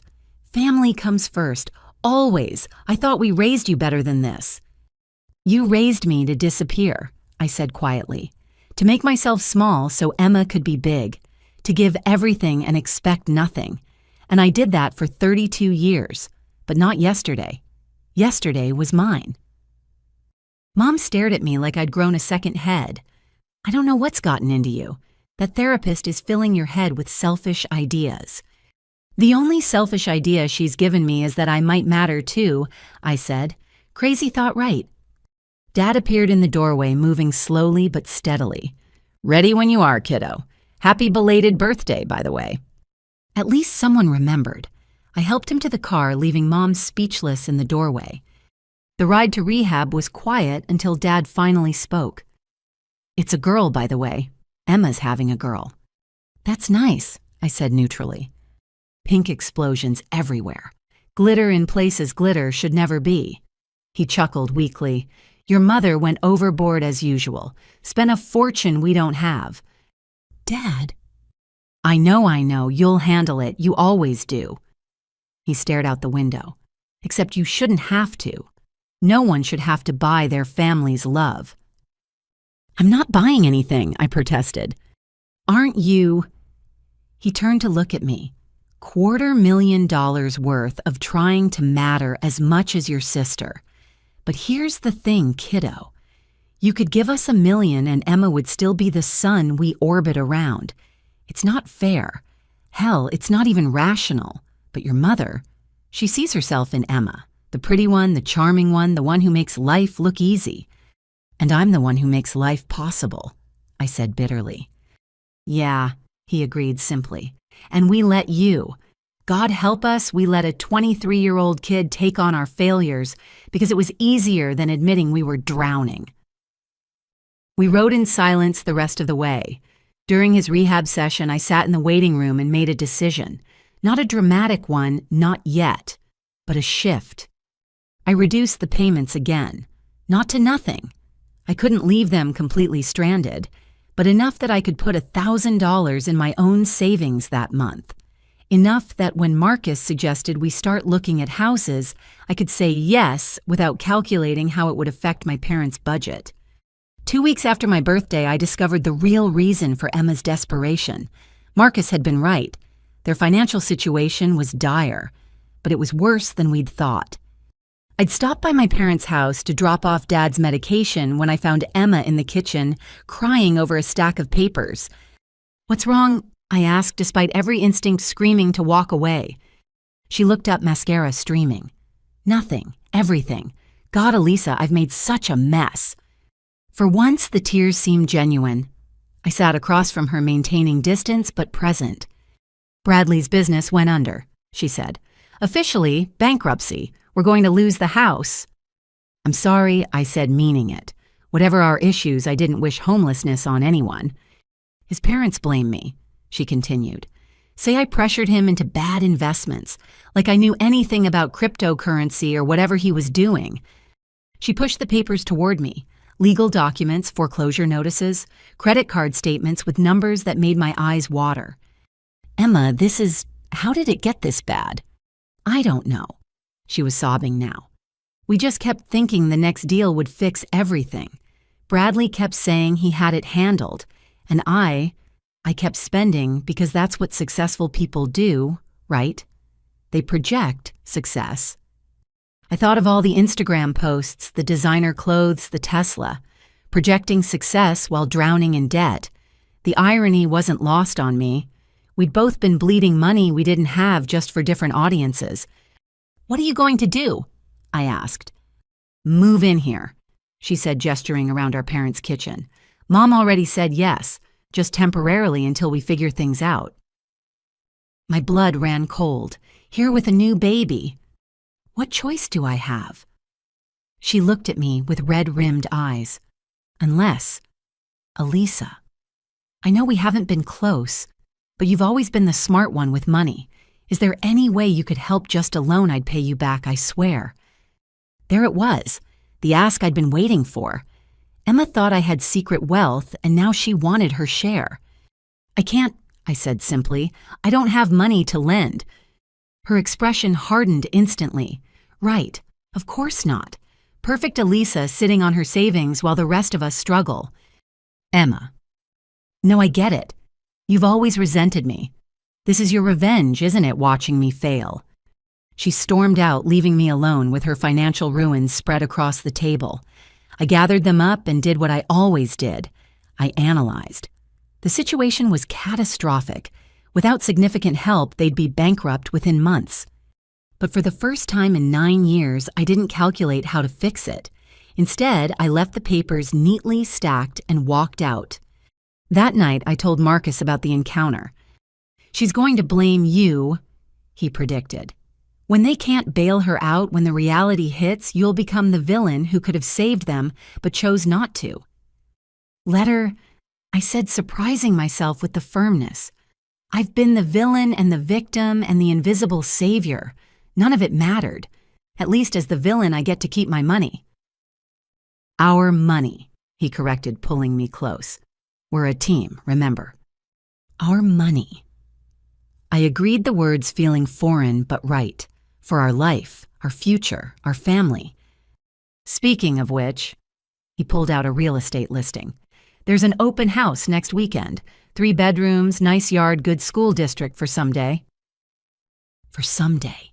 For the children we might have. For the life we were building while my family of origin crumbled. It felt like betrayal and liberation all at once. "Yes," I said. "Let's go see it." The birthday betrayal had been a turning point, not just in how I saw my family, but in how I saw myself. I wasn't the supporting character in Emma's drama, or the invisible foundation propping up my parents' house of cards. I was 32 years old, loved by a good man, building a career and a future. I had a therapist who challenged me and friends who saw me. I had worth beyond my utility. And slowly, painfully, I was learning that was enough. More than enough. It was everything. Aunt Martha was a force of nature wrapped in sensible shoes and sharp wit. At 72, Dad's older sister had spent 30 years as a federal judge, and retirement hadn't dulled her ability to see through people's facades. She'd been watching our family dynamics from the sidelines for decades, occasionally making pointed comments that Mom dismissed as Martha being Martha. I hadn't expected to see her at Cousin Sarah's wedding in May, but there she stood by the punch bowl, silver hair, gleaming eyes taking in everything with judicial precision. "Elisa," she said, pulling me into a lavender-scented hug. "You look tired, dear." "Just busy." I deflected the automatic response. Her gray eyes studied me. "Where's that nice young man of yours, Marcus?" "Getting us drinks." I glanced around the reception hall. "Have you seen Mom and Dad?" "Oh, yes. They're at table 3 with Emma and her husband. Or rather, with Emma. The husband seems to have disappeared somewhere between the ceremony and cocktail hour." There was weight in her words. Aunt Martha never spoke carelessly. "Bradley had a business call." I explained, not sure why I was defending him. "Of course he did." She sipped her punch thoughtfully. "Tell me, how long have you been supporting your parents financially?" The question hit like cold water. Please don't insult my intelligence, dear. I've been watching this family for longer than you've been alive. I know the signs of financial strain, and I know the signs of someone carrying burdens they shouldn't. I looked around nervously, but the reception was loud enough to cover our conversation. "It's complicated." "It always is." She set down her cup and fixed me with her courtroom stare. "Your father mentioned the second mortgage. For Emma's house down payment, wasn't it?" I nodded reluctantly. "And the medical bills from his surgery. The ones that mysteriously got paid despite him being out of work. Aunt Martha. And let's see, there was Emma's wedding, the failed boutique, the constant gifts your mother bestows on her favorite child. All while you live in that tiny apartment and drive a car old enough to vote. How do you—" "I'm a judge, dear. Retired or not, I investigate. Plus, your cousin David works at the same bank as your parents. He's noticed things. Worried things." Marcus appeared with our drinks, sensing the tension immediately. "Judge Coleman," he said warmly. "Good to see you again." "Marcus." She smiled, the expression transforming her stern features. "I was just telling Elisa how tired she looks. Perhaps you could convince her to take a vacation, somewhere far from family obligations." "I've been trying," he said, sliding an arm around my waist. "Maybe you'll have better luck." The three of us found a quiet corner where Aunt Martha continued her gentle interrogation. By the time the cake was cut, she'd extracted enough truth to piece together the full picture. 9 years, she said quietly. "My God, Elisa, and Lynn doesn't know." "Dad knows. He figured it out a couple of years ago, but Mom—" I shrugged helplessly. "Still lost in Emma-land." Aunt Martha's expression was grim. "I've watched my brother enable this dysfunction for decades, but I never imagined it had gotten this bad." Emma chose that moment to sweep past complaining loudly about the wedding food not being organic and gluten-free. Her bump was prominently displayed in a designer dress that probably cost more than the bride's gown. "That one," Aunt Martha said, watching Emma commandeer the photographer for an impromptu maternity shoot, "is a master manipulator. Always has been, even as a child." "She's struggling now," I said. "Bradley's business failed. They're moving in with Mom and Dad." "Of course they are." The disgust in her voice was palpable. "And let me guess, Lynn is thrilled to have her baby girl home." "Ecstatic," I confirmed. Aunt Martha was quiet for a moment, then seemed to reach a decision. This needs to stop. An intervention, perhaps. Get everything out in the open. No, I said quickly. I appreciate the thought, but it needs to happen on my terms when I'm ready. She studied me with those sharp eyes. You're stronger than I gave you credit for. Very well. But Elisa secrets have a way of exploding when you least expect them. Better to control the detonation than be caught in the blast. 2 weeks later, her words proved prophetic. It started with Emma convincing Mom to ask me to co-sign a loan. I was at their house helping Dad with his physical therapy exercises when Mom cornered me in the kitchen. Sweetheart, I need to ask you something. She began twisting her hands nervously. You know Emma and Bradley are going through a rough patch. Mom, no, I said, already knowing where this was going. You haven't even heard the question. The answer is still no. I'm not co-signing anything. Her face crumpled. But it's just to help them get back on their feet. A small business loan, $20,000. You have good credit, and with your stable job. My credit is good because I don't co-sign loans for people facing bankruptcy, I said firmly. And my job is stable because I show up every day, not because I chase get-rich-quick schemes. How can you be so cruel? Tears started flowing. Your sister needs help. Then help her, I suggested. Oh, wait, you can't. Because you're already leveraged to the hilt. Because you took out a second mortgage for her. Because you've spent decades throwing good money after bad. The words came out harsher than intended, but I didn't take them back. Mom stared at me like I'd slapped her. I don't know what's happened to you, she whispered. That therapist has turned you against your own family. No, Mom. My family turned me into a bank account and my therapist helped me realize I'm actually a person. I left her crying in the kitchen and found Dad in the living room pretending he hadn't heard everything. She means well, he said quietly. So did I replied. For 9 years I meant well. Look where it got me. That night, Emma called. Not texted, actually called, which meant she was desperate. You made Mom cry, she accused without preamble. Mom made Mom cry, I corrected. I just declined to enable more bad decisions. Enable, is that what you call helping family God, Elisa? When did you become so cold? Probably around year 6 of secretly paying your bills. I said the words slipping out before I could stop them. Silence. Then, I knew it. I knew you were hiding money. You've been lying to everyone pretending to be poor while sitting on wealth. I wasn't sitting on anything. I was hemorrhaging money into your lifestyle while you took credit for support that didn't exist. You're delusional, Emma spat. Bradley's family has been helping my parents, not you. Bradley's family cut you off months ago, I said calmly. His mother told Marcus at a company event. They think you're a gold digger who ruined their son. The sharp intake of breath told me I'd hit a nerve. You're lying, she said, but uncertainty colored her voice. Call them yourself. Ask why they haven't returned your calls lately. Ask why Bradley's trust fund suddenly has new restrictions. Ask why his mother unfriended you on social media. How dare you? I dare because I'm done, Emma. Done pretending, done enabling. Done being invisible so you can shine. You want Mom and Dad to know where the money really came from? Keep pushing. See what happens. I hung up my hands, shaking with adrenaline. Marcus, who'd been listening from the couch, opened his arms and I collapsed into them. That felt like a declaration of war, he said. Maybe it was. The next few days were quiet. Too quiet. Then Aunt Martha called with news that made everything click into place. I had lunch with your mother's sister, she said. Apparently there's going to be an announcement at the family reunion. Emma's pregnant with twins, not just one baby, and she's planning to ask the extended family to help support them since Bradley's having temporary setbacks. She's going to crowdfund her pregnancy from our relatives. I was incredulous. Essentially. But here's the interesting part.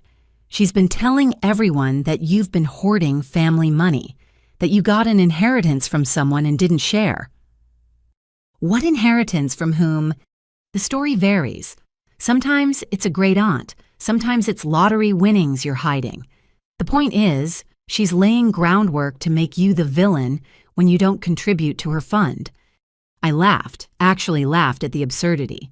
So she's created an entire fiction where I'm secretly wealthy and selfish, while you've been secretly broke and generous, Aunt Martha concluded.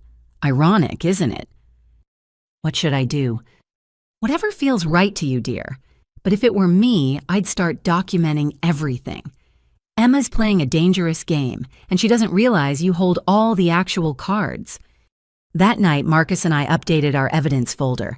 Bank statements, payment histories, 9 years of sacrifice annotated and organized. We even added Emma's social media posts showing off purchases funded by my invisible support. It's like preparing for trial, I said, watching him work. In a way it is, he agreed. The court of family opinion. The reunion invitation arrived the next week. Fancy cardstock professional printing, an expense my parents couldn't afford but somehow managed. Celebrating 60 years of love, Paul and Margaret Thompson. Your grandparents' anniversary, Marcus noted. Emma wouldn't dare make drama at that, would she? I thought about my sister, desperate and cornered, convinced I was the obstacle between her and financial salvation.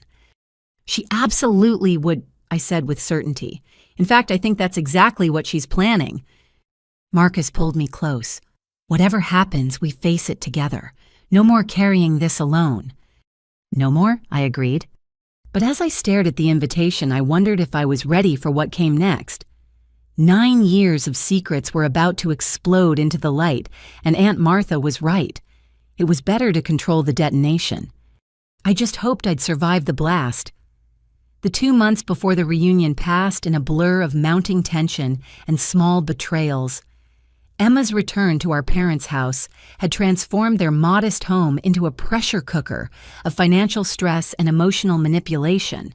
I watched from a careful distance as the situation deteriorated each week, bringing new evidence that our family's house of cards was collapsing.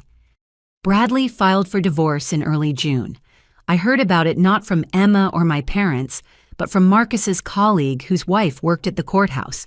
The papers cited irreconcilable differences, but the real story emerged through whispers and gossip. Bradley's family had discovered Emma had been forging his signature on loan applications, opening credit cards in his name, and lying about their assets. I stared at Marcus across our dinner table fork suspended midway to my mouth. Fraud, he confirmed. His family's lawyers found everything during the bankruptcy proceedings. She'd taken out nearly $100,000 in his name without his knowledge. But that's criminal. Which is why they're not pressing charges yet. The divorce agreement includes her taking responsibility for all the debts she created in exchange for them not pursuing legal action. I thought about my parents already drowning in their own debt, now housing a pregnant woman facing financial ruin and potential criminal charges. They don't know, do they, Mom and Dad? Would it matter if they did? Marcus asked gently. Your mom would find a way to make Emma the victim. He was right. The next week proved it when I stopped by to drop off Dad's cardiac medication and found Mom in tears at the kitchen table. That horrible family, she sobbed, abandoning Emma when she needs them most. What kind of people divorce a pregnant woman? The kind whose credit she destroyed, I suggested, unable to help myself. Mom's tears stopped, instantly replaced by cold fury. How dare you? Your sister is going through the worst time of her life and you're making jokes. I'm stating facts, Mom. Emma committed fraud. She's lucky she's not in jail. Get out. The words were quiet but firm. Get out of my house. Mom. I said, get out. I don't know what's happened to you, but this isn't the daughter I raised. The Elisa I knew would help her family not kick them when they're down.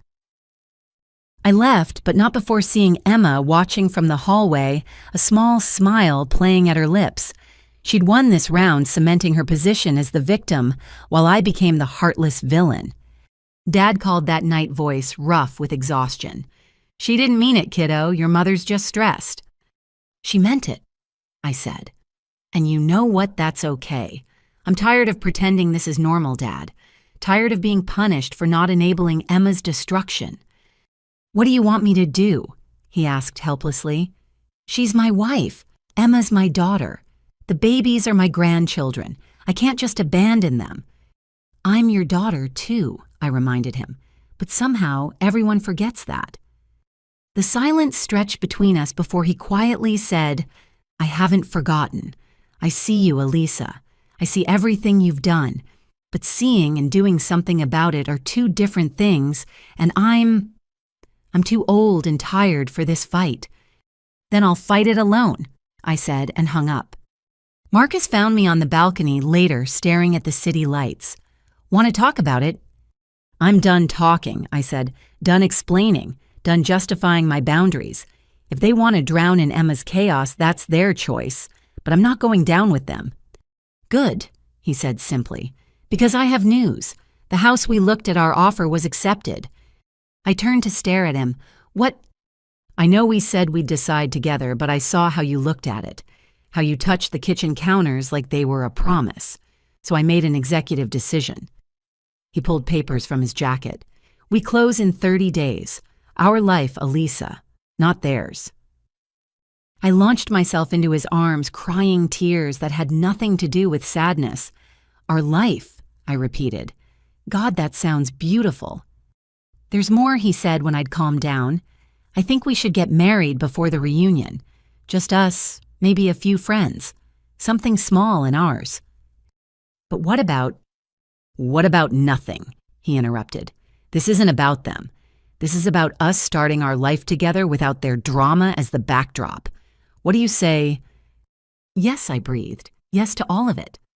We married 2 weeks later in the courthouse with Aunt Martha and 2 friends as witnesses. I wore a simple white dress that cost less than one of Emma's designer purses. Marcus's eyes when he saw me were worth more than any elaborate wedding could have been. "You sure you want to do this?" the judge asked with a wink. "Last chance to run." "Never been more sure of anything," I said, taking Marcus's hands. The vows were simple, the ceremony brief, but the promises we made carried the weight of everything we'd been through. In sickness and in health, seemed particularly poignant after my hospital stay.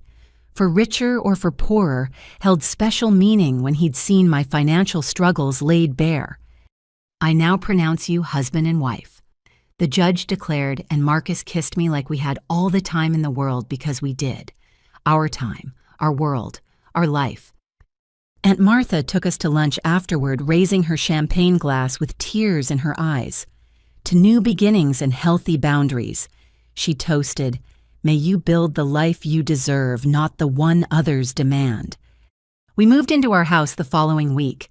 3 bedrooms, 2 bathrooms, a kitchen with counter space for 2 people to cook together, and a yard where we could plant a garden. It was everything my studio apartment hadn't been. Spacious, bright, and most importantly, ours. "I love you," Marcus said as we stood in our empty living room boxes piled around us.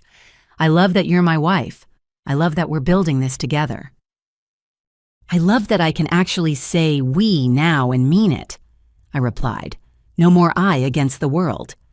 We didn't tell my family about the marriage or the house. Let them find out when they found out. I was done managing their emotions or cushioning their reactions. Emma escalated her campaign as the reunion approached. She created a social media group for family members posting ultrasound photos and baby registry links with captions about needing all the help we can get during this difficult time. She shared articles about the importance of family support, tagged relatives in posts about how blessed she was to have such a giving family. Then came the masterstroke.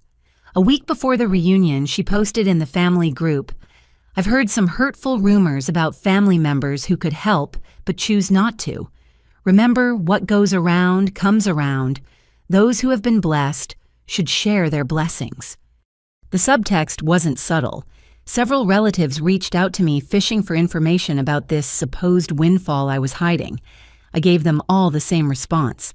"I'm not sure what Emma's told you, but there's no secret inheritance or lottery winnings, just a lot of fiction." Marcus monitored the situation like a general preparing for battle. "She's setting you up," he observed, "making sure everyone's primed to see you as the selfish one when the truth comes out. Let her—" I said, surprising myself with my calm. I've been the villain in her story for months now. At least if the truth comes out, I'll be the villain with receipts. 3 days before the reunion, Dad had another cardiac event. Not a full heart attack, but what the doctors called unstable angina, brought on by stress. I spent hours at the hospital coordinating with doctors, managing insurance claims, all while Mom pointedly ignored me in favor of fussing over Emma's swollen ankles. His heart can't take much more of this, the cardiologist told me privately. The stress levels need to come down or we're looking at a major event within the year. I looked through the window at Dad's hospital room where Emma was taking selfies with him for her social media and made a decision. The truth needed to come out not for my vindication, but for his survival. The stress of maintaining this fiction was literally killing him. That night, I sat with Marcus and Aunt Martha strategizing.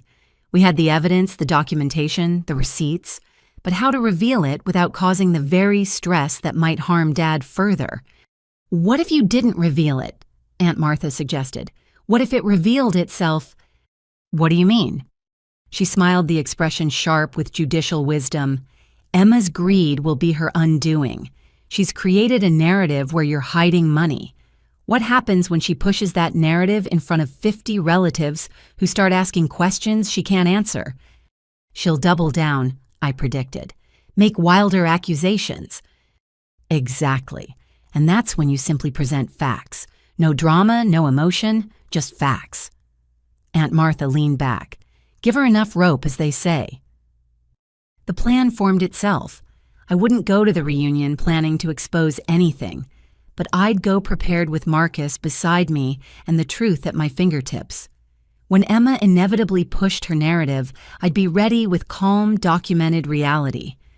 You sure about this? Marcus asked that night as we prepared for bed in our new home. Once it's out there, you can't take it back. I thought about Dad in the hospital bed, Mom's tears, Emma's manipulations, and 9 years of invisible sacrifice. It's already out there, I said. The truth, I mean. It exists whether they acknowledge it or not. All I'm doing is making it visible. Visible, he repeated, after 9 years of invisibility. Terrifying, right? He pulled me close. You're the bravest person I know. And tomorrow when everything explodes, remember, you're not alone. You have a husband who adores you, a home that's yours, and a future that doesn't depend on their approval. I fell asleep in his arms wearing my new wedding ring in our house that my family didn't even know existed. The unraveling was almost complete. Tomorrow would bring the reunion, the confrontation, and most likely the end of my family as I knew it. But sometimes endings were really beginnings in disguise. And as I drifted off, I realized I was ready for whatever came next. The invisible daughter was about to become impossible to ignore.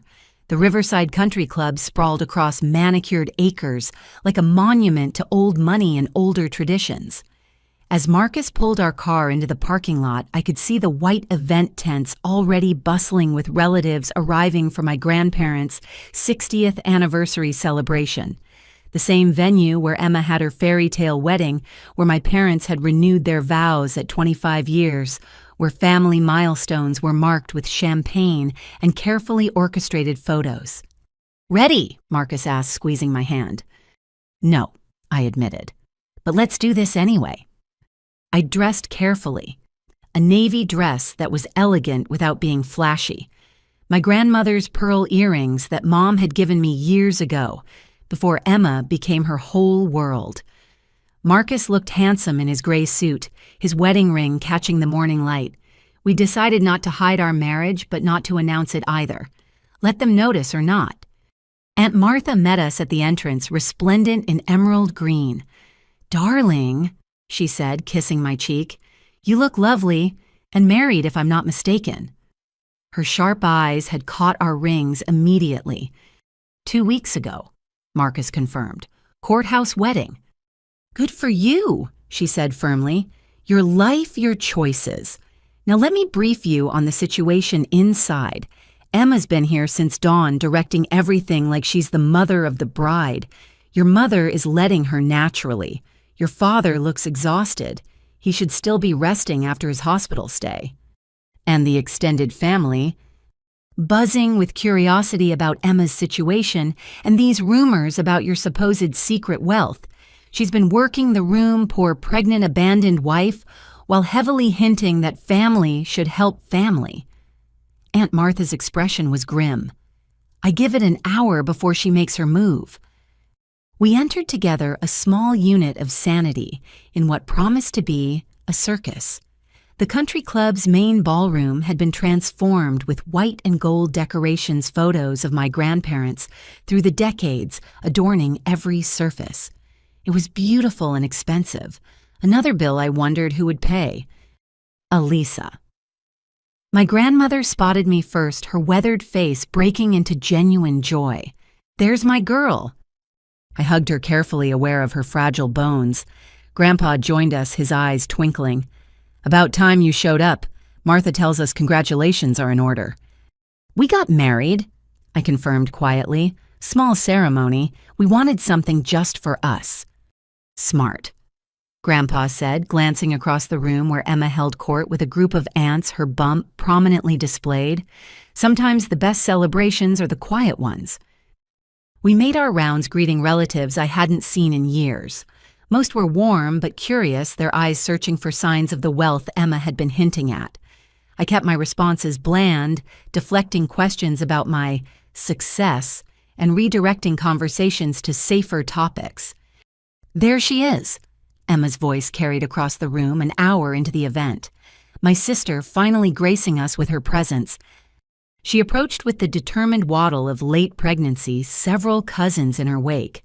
Her dress probably cost more than my entire outfit, her hair and makeup professionally done. Even pregnant with twins and facing bankruptcy, she maintained the facade of prosperity. "Emma," I said neutrally, "you look well." "Oh, struggling through." She placed a protective hand on her belly, ensuring everyone noticed. "It's been so hard without Bradley, but family gets you through, right? That's what family's for." The dig wasn't subtle. Neither was the way she studied my dress, my jewelry, clearly calculating their value. Elisa, cousin Jennifer, chimed in. "Emma was just telling us about your lottery win. So exciting. Which one was it?" I felt Marcus tense beside me. "I think there's been a misunderstanding. I haven't won any lottery." Emma's laugh tinkled falsely. "Oh, Elisa's always been so private about money. Almost secretive, really. But we all know the truth, don't we? Nobody drives the same car for 15 years unless they're either very poor or hiding something." "Maybe they're just practical," Aunt Martha interjected smoothly. "Not everyone needs a new Tesla every year." Emma's eyes flashed, but she maintained her smile. "Of course, practical Elisa. Always so careful with money, unlike the rest of us who actually help family when they need it." "Speaking of help," Jennifer said awkwardly, "Emma mentioned you might all be setting up a family fund for the twins." And there it was, the pitch, Emma's real reason for all this groundwork. "Did she—" I kept my voice level. "That's interesting. I wasn't aware our family did funds." "Well, desperate times," Emma said, her voice catching dramatically. "Some of us are facing real hardship while others sit on their wealth. But I'm sure when push comes to shove, family takes care of family. Right, Elisa?" The group was watching now, tension crackling. This was the moment Emma had been building toward. Public pressure to either admit to having money or look like the selfish sister who wouldn't help. "You're right," I said calmly. "Family should take care of family, which is why I've been taking care of Mom and Dad for the past 9 years. The words landed like a bomb. Emma's face went white, then red. "What are you talking about?" she managed. "Oh, didn't you know?" I pulled out my phone where I'd queued up a simple spreadsheet. $247,000 over 9 years. Mortgage payments, medical bills, credit cards, including the ones you maxed out buying designer goods. "You're lying," Emma's voice rose. "Everyone knows Bradley's family has been helping them." "Bradley's family cut you off over a year ago," I said evenly. "His mother confirmed it at a company event. They haven't given our parents a cent. Every mysterious payment, every lucky windfall, every bill that magically got paid. That was me. The relatives around us had gone silent, eyes wide. Emma looked like a cornered animal. "If that's true, why hide it?" she demanded. "Why all the secrecy?" "I didn't hide it. I just didn't advertise it. There's a difference between being generous and being a martyr. I chose to help quietly because it wasn't about getting credit." "Prove it," she hissed. "If you really paid all that, prove it." This was the crossroads. I could walk away, let her keep her narrative, or I could end this once and for all.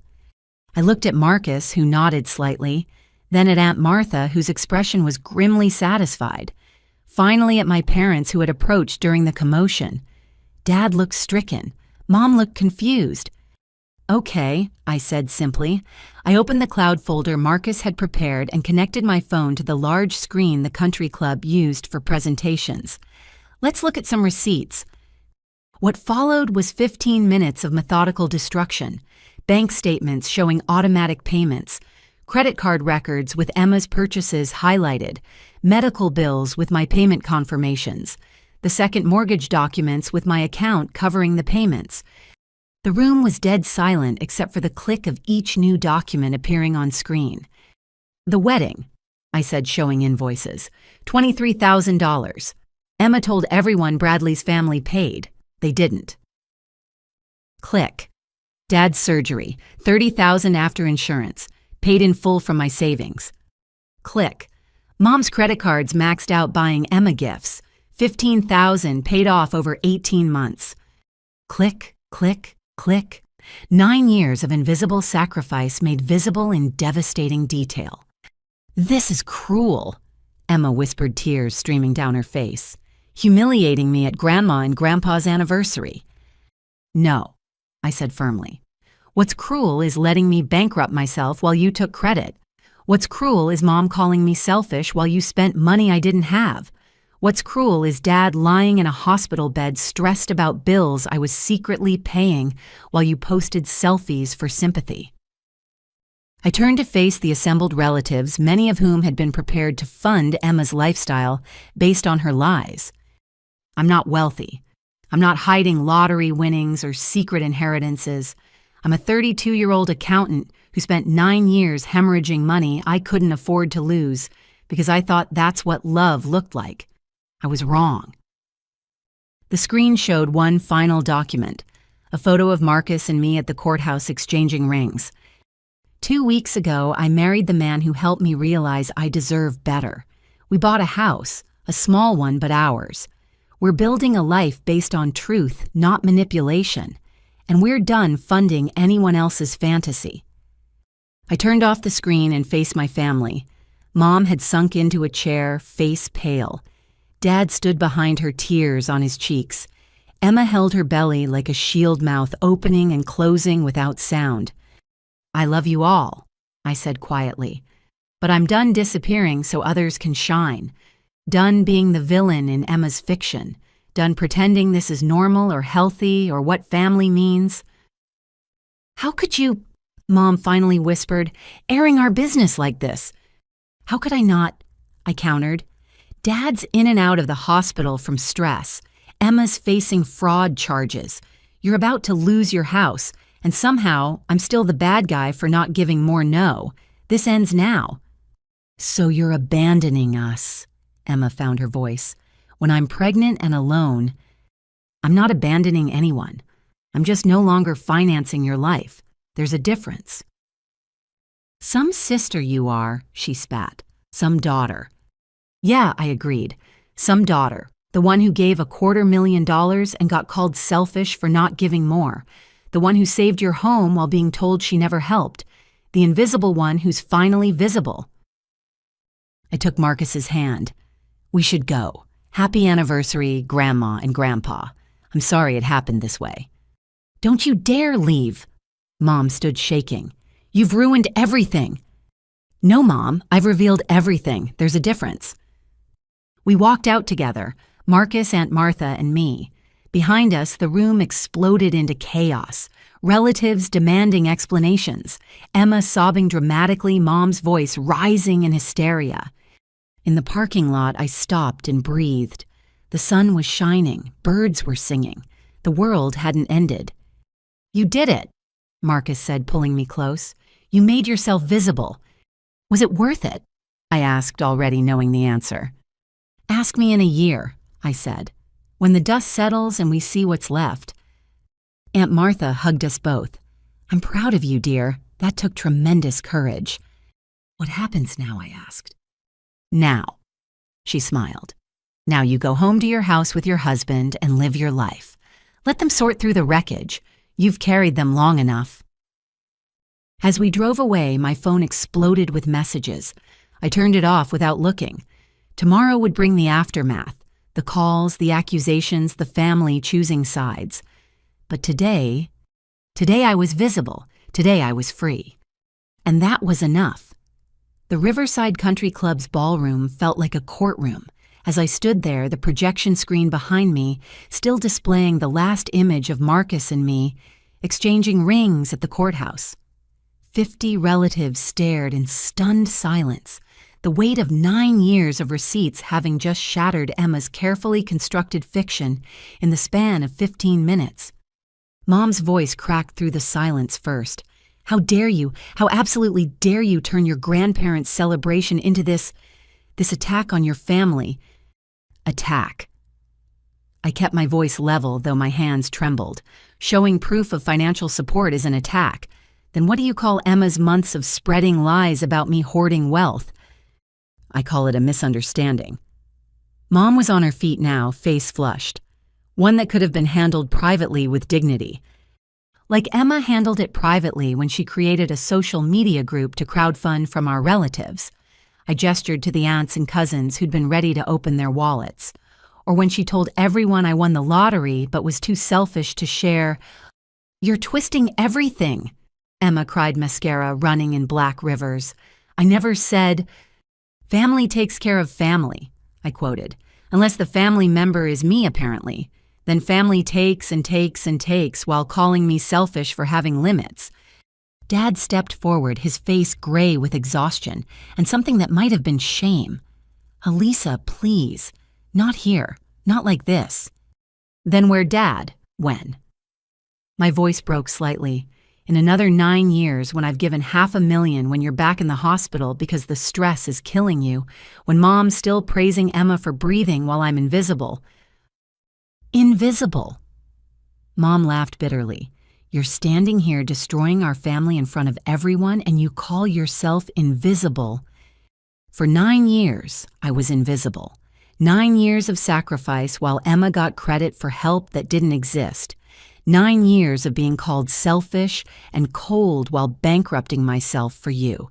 So yes, Mom, invisible. "If you wanted recognition, you should have said something." Emma interjected, one hand on her swollen belly, instead of this sneaky, underhanded, "Sneaky." Aunt Martha's voice cut through like a blade. "The only sneaky one here is you, Emma, telling people Elisa has hidden wealth while she was paying your bills. That's not sneaky, that's fraudulent. Speaking of which, how are those fraud charges? Bradley's family isn't pressing looking." Emma went white. The relatives murmured, piecing together implications. "That's enough," Mom turned on Aunt Martha. "You've always hated Emma, been jealous of her success." "What success?" I couldn't help the bitter laugh. "The failed boutique, the maxed out credit cards, the husband who divorced her for financial fraud. Or do you mean the success of convincing you to take a second mortgage for her house down payment while I paid the bills?" "At least Emma loves us." Mom's voice rose to a shriek. "At least she visits, calls, shares her life. All you do is judge us." "All I did was save you," I said quietly.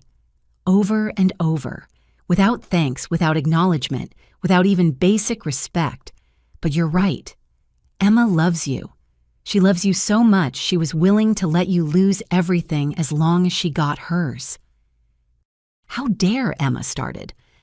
"The bank called last week," I interrupted, "about the second mortgage.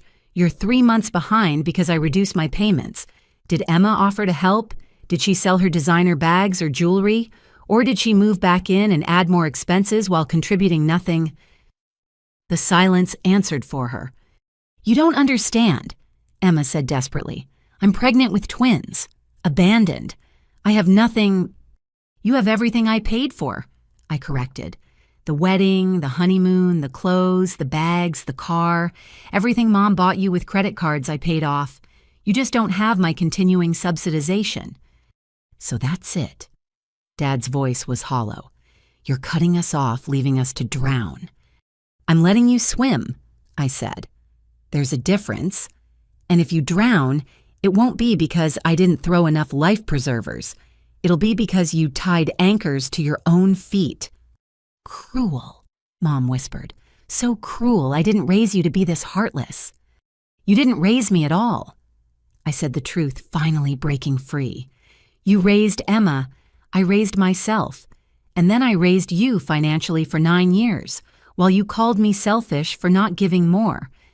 Grandma, who'd been silent through the entire confrontation, suddenly stood. At 83, she commanded attention through presence alone. "Enough," she said simply. "Lynn, sit down. Emma, stop crying. Elisa, come here." I walked to my grandmother on unsteady legs. She took my hands in her weathered ones and studied my face. 9 years, she said softly. $250,000, and they never knew. Dad figured it out 2 years ago, I admitted. But he kept quiet. She nodded slowly, then raised her voice for everyone to hear. "I'm changing my will. Effective immediately. Everything that was going to Lynn's family now goes to Elisa." The room exploded. Mom's wail, Emma's shriek, relatives gasping. But Grandma held up one hand and silence fell. "A parent who can watch one child bleed for another and do nothing deserves nothing," she said firmly. "A sister who takes credit for sacrifices she didn't make deserves nothing. Elisa has given enough, more than enough." "Mother, you can't," Mom pleaded. "Think of the babies, your great-grandchildren." "I am thinking of them," Grandma said. "I'm thinking they deserve better than to be raised by a woman who commits fraud and a grandmother who enables it. Perhaps struggle will teach what privilege couldn't." She turned back to me. "You have a new house?"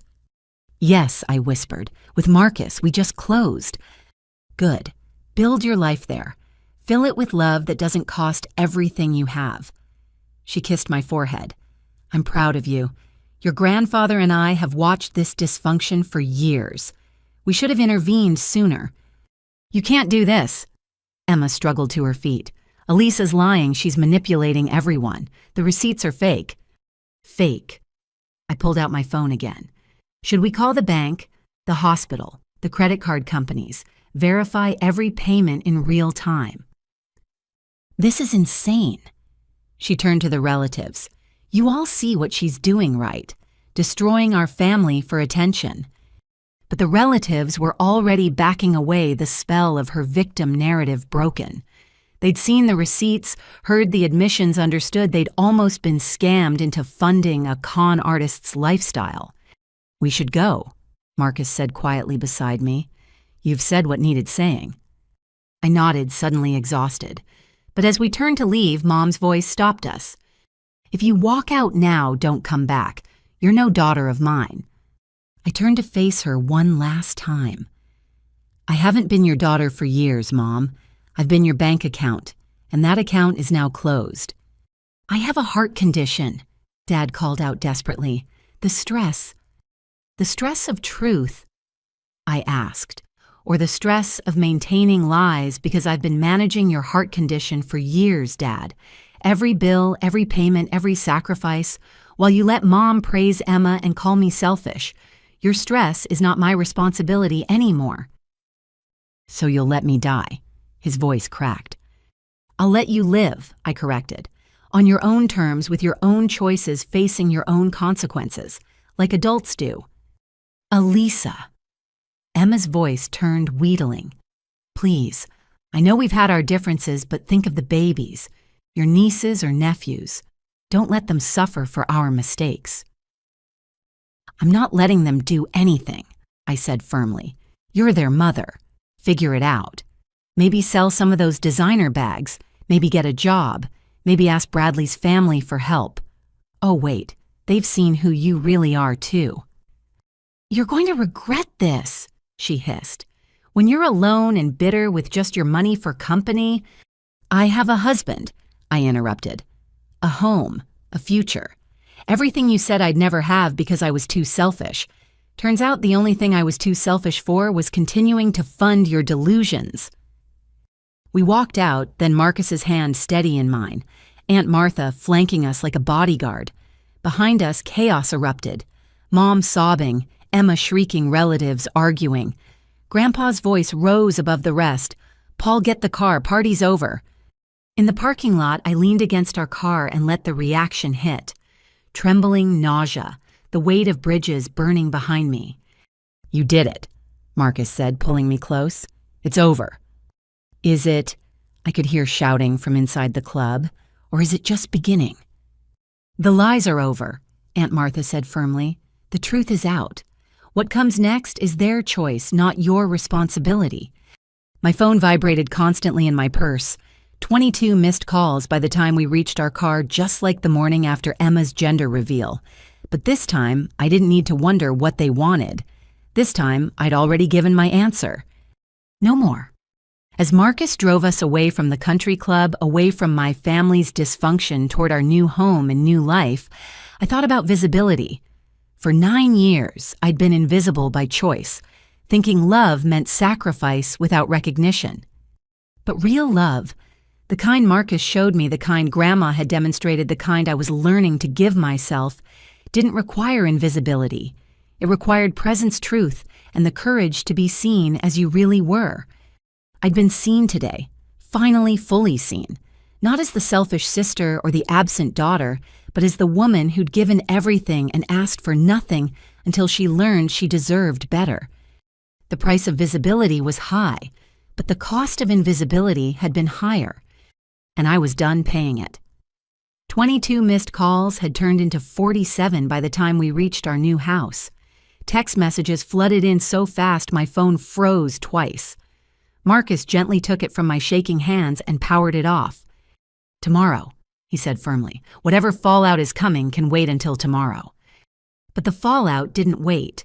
We'd barely been home an hour when the doorbell rang. Through the peephole, I saw Aunt Martha standing on our porch, looking grim. I'm sorry to intrude, she said when I let her in, but I thought you should know what happened after you left. We settled in our living room, still box-filled but ours, while she delivered the news. Your father opened your email at the reunion, the one with all the documentation. He connected his laptop to the projection system and showed everyone the full 9-year history. My stomach dropped. Why? I think he'd reached his breaking point.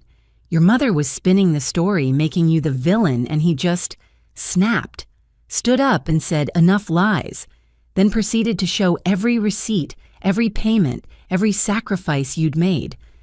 Oh God, I sank onto the couch, his heart. He's fine, Aunt Martha assured me. Angry, but fine. The interesting part was your mother's reaction when she saw the actual numbers. The color drained from her face. I don't think she truly understood the scale until that moment. And Emma tried to maintain her victim act until your cousin Michael, he's a lawyer, remember, pointed out that several of her social media posts about family financial help could constitute fraud if she'd known the truth, which, given the evidence, seemed likely. I thought about Emma's posts carefully crafted to take credit for support she hadn't provided. Is he going to pursue it? No, but several relatives are demanding she return any money they've given her under false pretenses. Last I saw, she was screaming about stress being bad for the babies while your mother tried to calm everyone down. The babies, I repeated. I ruined their announcement at our grandparents' anniversary. You revealed the truth at a family gathering where Emma planned to fleece relatives, Aunt Martha corrected. The timing was hers, not yours. She set the stage. You just changed the script. Marcus brought us tea, his presence steady and calming. What about the grandparents? It was their day. Aunt Martha smiled. That's the best part. After your father's presentation, your grandfather stood up and said, Well, this is certainly more interesting than our usual anniversary parties. Then he announced he's following his wife's lead, changing his will to favor those who show character over those who show up with their hands out. He didn't. He did. Also mentioned he's been keeping his own records. Apparently he's known about your support for years but stayed quiet to keep the peace. He's done with that now. We sat in silence, processing the implosion of my family's carefully maintained facades. Then Aunt Martha leaned forward, her expression serious. There's more. The country club manager approached your parents after most guests left. There's an outstanding balance for the event. $15,000. Of course there is. I laughed bitterly. Let me guess, they assumed I'd cover it. Your mother actually said, and I quote, "Elisa always handles these things. Even after everything revealed, she still expected you to pay." Did someone tell her I'm not? Your grandfather did. Told the manager the bill was Lynn and Robert's responsibility, not yours. Your mother became hysterical. Had to be sedated. I felt a pang of guilt quickly suppressed. Dr. Reeves would be proud. She'll process, Aunt Martha continued, or she won't. Either way, it's not your problem anymore.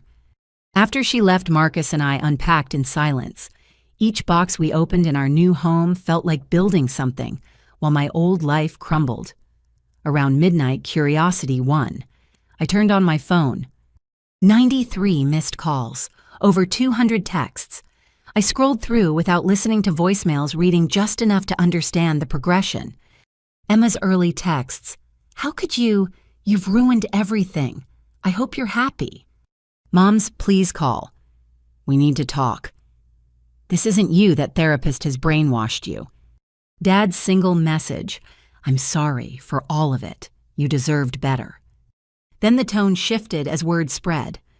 Cousin Jennifer. I had no idea. Emma made it sound like you were rich and selfish. Uncle Pete. Your father showed us everything. $250,000 Christ kid. Why didn't you say something sooner? Various relatives' apologies, shock anger at being deceived. Then as evening fell, the real consequences hit. Emma, the manager says we have to pay or they'll pursue legal action. This is your fault. Mom, your father's having chest pains. The stress you've caused might kill him. Emma again. Bradley's lawyer called. His family saw your presentation online. They're now pursuing fraud charges since you proved I knew where the money came from. That one made me sit up. Marcus, look at this. He read it, frowning. Someone filmed it and posted it online. A quick search confirmed it. One of my younger cousins had live-streamed the entire confrontation.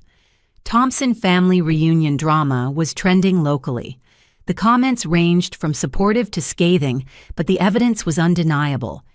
This changes things, Marcus said. If Bradley's family has proof Emma knew about your support while claiming it was them, she could face actual charges. I finished. My phone rang, unknown number.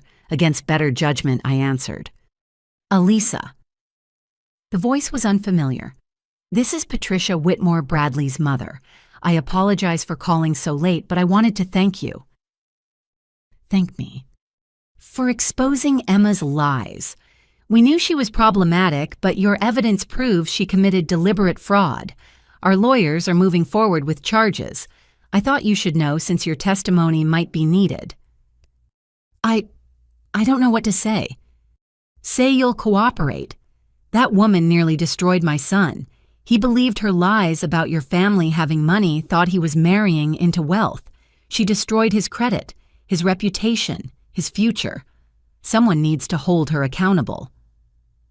After I hung up Marcus and I sat in stunned silence, the truth hadn't just freed me, it had triggered an avalanche. I didn't mean for this, I said quietly. The criminal charges the family imploding. I just wanted them to see me. You wanted the truth, Marcus corrected. Everything else is consequences of their lies, not your honesty. My phone buzzed with a new message. Dad again. Emma's been arrested, fraud charges. Your mother is inconsolable. I don't blame you, but I thought you should know. The words hit like a physical blow. My sister, pregnant with twins, arrested because I'd revealed the truth. The weight of it crushed against my chest. She committed fraud, Marcus reminded me gently. You didn't make her lie, steal, or forge documents. You just stopped enabling the cover-up. I know. But knowing didn't ease the guilt. Those babies, though, they didn't ask for any of this. Neither did you, he pointed out. Neither did your parents when Emma dragged them into debt. Neither did Bradley when she destroyed his credit. Choices have consequences. Emma's facing hers. A final message appeared, this one from Grandma. Stand firm, dear one. Truth is painful but necessary. Emma's children will be better served by honesty than by continuing the cycle of enablement. We love you. I turned off my phone and let Marcus lead me to bed. Tomorrow would bring lawyers, family warfare, and consequences I couldn't yet imagine. But tonight, in our home built on truth rather than lies, I slept without the weight of secrets. The reckoning had come. Not in the way I'd planned or wanted, but in the way truth demanded. And for the first time in 9 years, I wasn't responsible for managing the fallout. The invisible daughter had become visible, and the light was blinding everyone who'd grown comfortable in the dark. 3 months after the reunion, I stood in my kitchen kneading bread while rain pattered against the windows. The simple domesticity of the act, flour on my hands, yeast working its quiet magic, felt like a small revolution after years of chaos. Marcus sat at our kitchen table sorting through mail that no longer contained past due bills for people who weren't us. Letter from your dad, he said, holding up an envelope. I wiped my hands on my apron, another small joy having an apron having time to use it, and took the letter. Dad's handwriting, shaky but determined, filled 2 pages. Dear Elisa, I'm writing because your mother still won't speak your name and someone needs to document what's happened. For posterity or perhaps for my own sanity. Emma took a plea deal. 6 months house arrest, 3 years probation restitution to Bradley's family. The twins were born 2 weeks ago, healthy girls named Sophia and Olivia. Yes, after swearing she'd never use Olivia, she chose it anyway. Emma's living with us, ankle monitor and all. Your mother dotes on the babies and pretends the rest doesn't exist. The house is in foreclosure. We couldn't maintain the payments without your help, as you knew we couldn't. We're moving to a senior living apartment complex next month. 2 bedrooms. Emma and the babies will need to find other arrangements after her house arrest ends. Your mother still insists you destroyed our family. I've stopped arguing. The truth is, we destroyed it ourselves long before you ever said a word. You just stopped enabling our destruction. I sold my truck and some tools to pay back a fraction of what you gave us. The check is enclosed. It's not much, $3,000.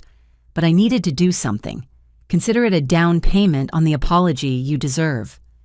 I'm proud of you for speaking up, for walking away, for building the life we never taught you how to have.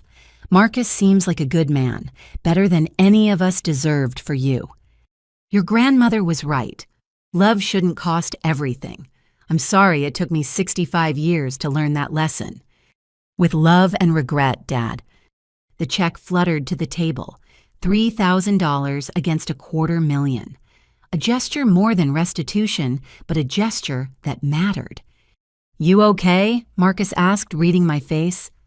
He sold his truck. He loved that truck. He loves you more. Just took him too long to show it. I folded the letter carefully and placed it in the drawer where I kept important things. Not with the old financial records. Those lived in a filing cabinet, evidence of a life I no longer led. But with our marriage certificate, the deed to our house, the ultrasound photo from my 8-week appointment that we hadn't told anyone about yet. Emma named one of the babies Olivia, I said, returning to my bread, after specifically saying she'd never use that name. Marcus laughed. Of course she did. Can't let you have anything even a name on her forbidden list. My phone buzzed with a text from Aunt Martha. Lunch Thursday, my treat.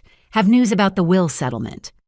Grandma had passed peacefully in her sleep a month after the reunion, Grandpa following 2 weeks later. Their deaths felt like punctuation on the family drama, the ending of one story and the beginning of another. True to their word, they'd changed their wills. The family home would be sold, proceeds split between Aunt Martha and me. Emma and Mom would receive family photo albums and some sentimental items, nothing more. Fair, the estate lawyer had called it, considering the documentation of financial gifts already received. Cruel, Mom had sobbed at the will reading. Vindictive and cruel. I hadn't attended the funerals. The restraining order Emma had attempted to file made things complicated, even though it was denied. Frivolous, the judge had called it. You can't restrain someone for telling the truth, but it sent a clear message. I wasn't welcome in their version of family anymore. Lunch sounds good, I texted back to Aunt Martha. Want to meet my OB after second trimester ultrasound.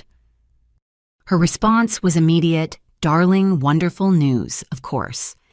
The bread went into the oven and I settled next to Marcus, his hand finding my still flat belly automatically.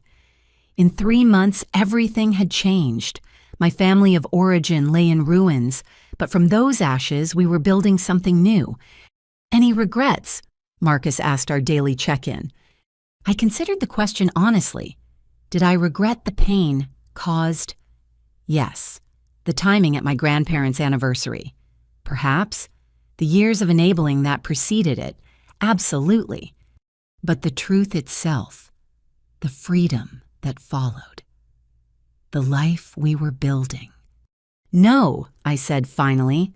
No regrets about speaking up. Just regret it took so long. And Emma, any word. Dad says she had the twins, living with them during house arrest. I paused. I wonder if she'll learn anything from this. Doubt it, Marcus said gently. Some people see consequences as persecution, not education. He was right. The last communication from Emma before the restraining order attempt had been a letter blaming me for everything. Her arrest, her divorce, her financial ruin, even her complicated pregnancy. No acknowledgement of her own choices, no recognition of the pain she'd caused. Just anger that her carefully constructed house of cards had collapsed. Do you think the babies will be okay? I asked the question that haunted me most. They have a chance, Marcus said. Sometimes hitting rock bottom forces change. Maybe Emma will become the mother those girls need. Maybe your parents will learn from their mistakes with her. Or maybe they'll repeat the pattern, I said quietly. Maybe one twin will be the favorite and one will be invisible. Maybe, but that's not your responsibility. You can't save children who aren't yours from parents who won't change. The bread timer chimed and I pulled 2 perfect loaves from the oven. The smell filled our kitchen, yeasty and warm and complete. Such a simple thing, making bread. But I'd never had time before, too busy managing other people's lives to create anything in my own. I want to send them pictures, I said suddenly, of the ultrasound. Not to reconnect, just so they know, so Dad knows something good came from all this pain. Marcus considered this. Your choice.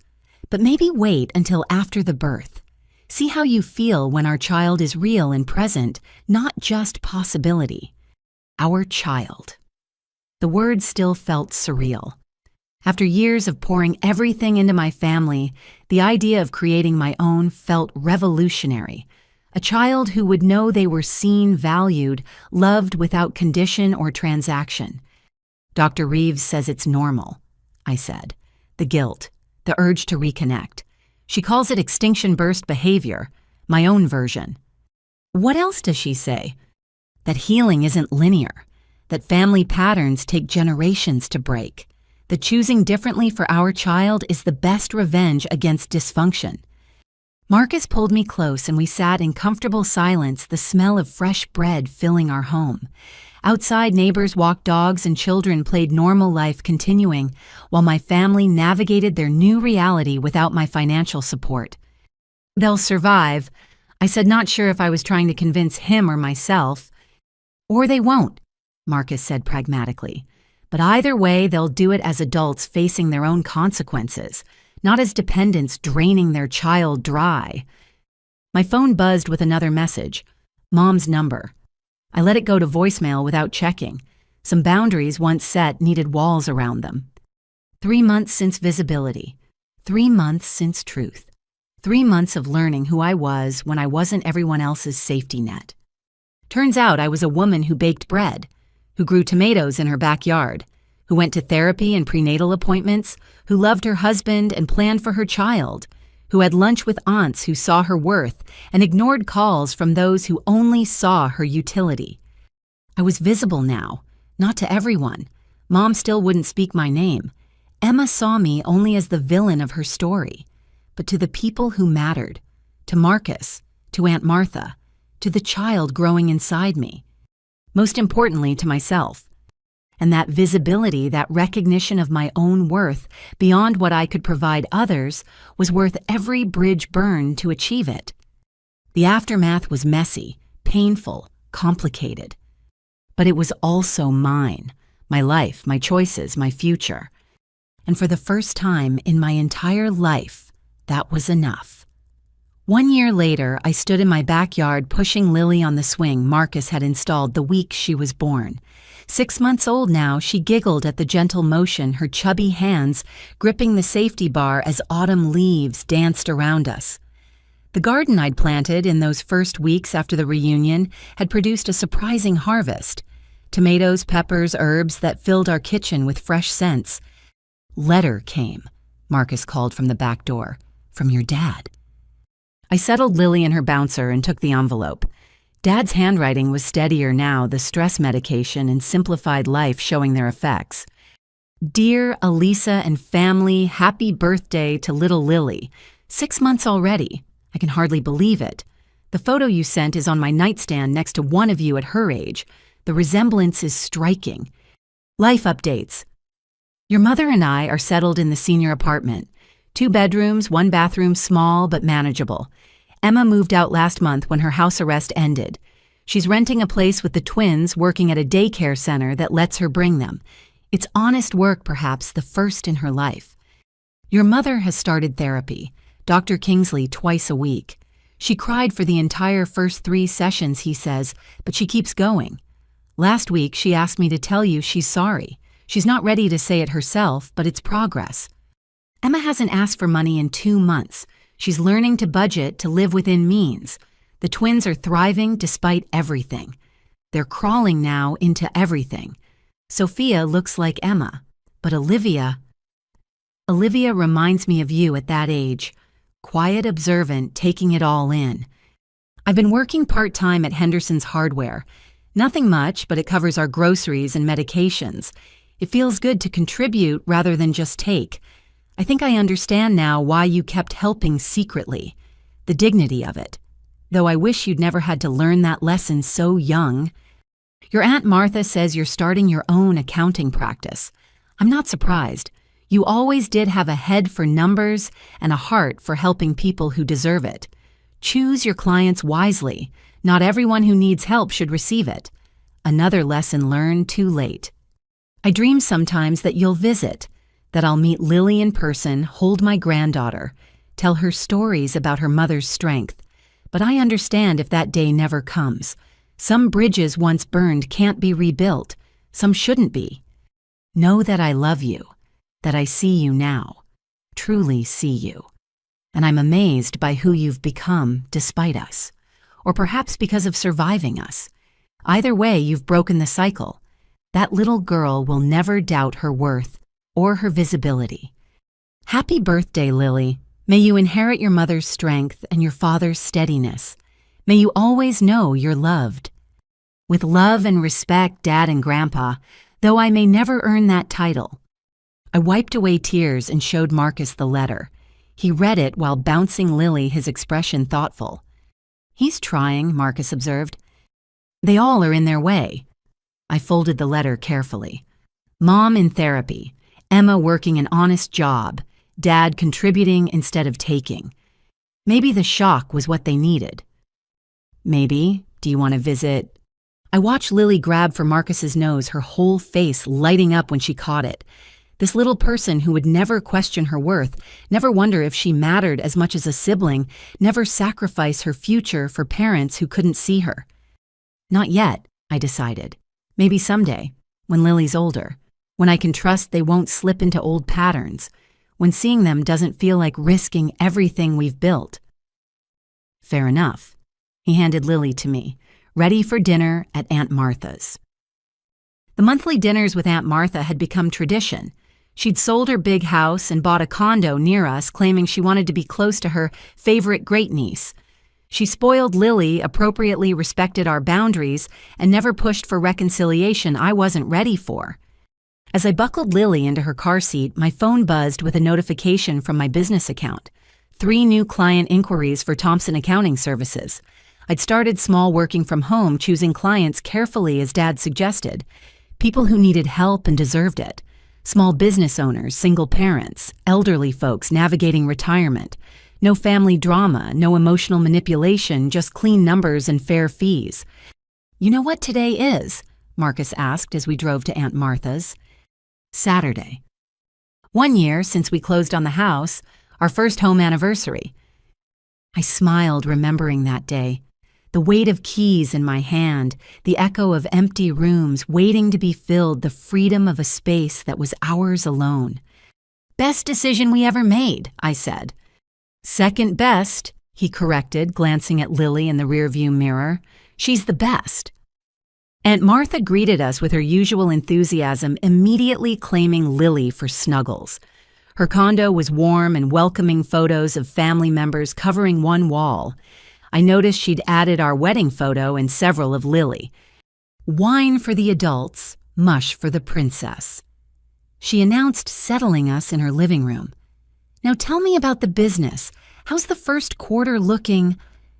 We talked shop while Lily played with soft blocks, occasionally interjecting her own babbled opinions. Normal conversation about normal life. No crisis, no manipulation, no guilt. Just family as it should be.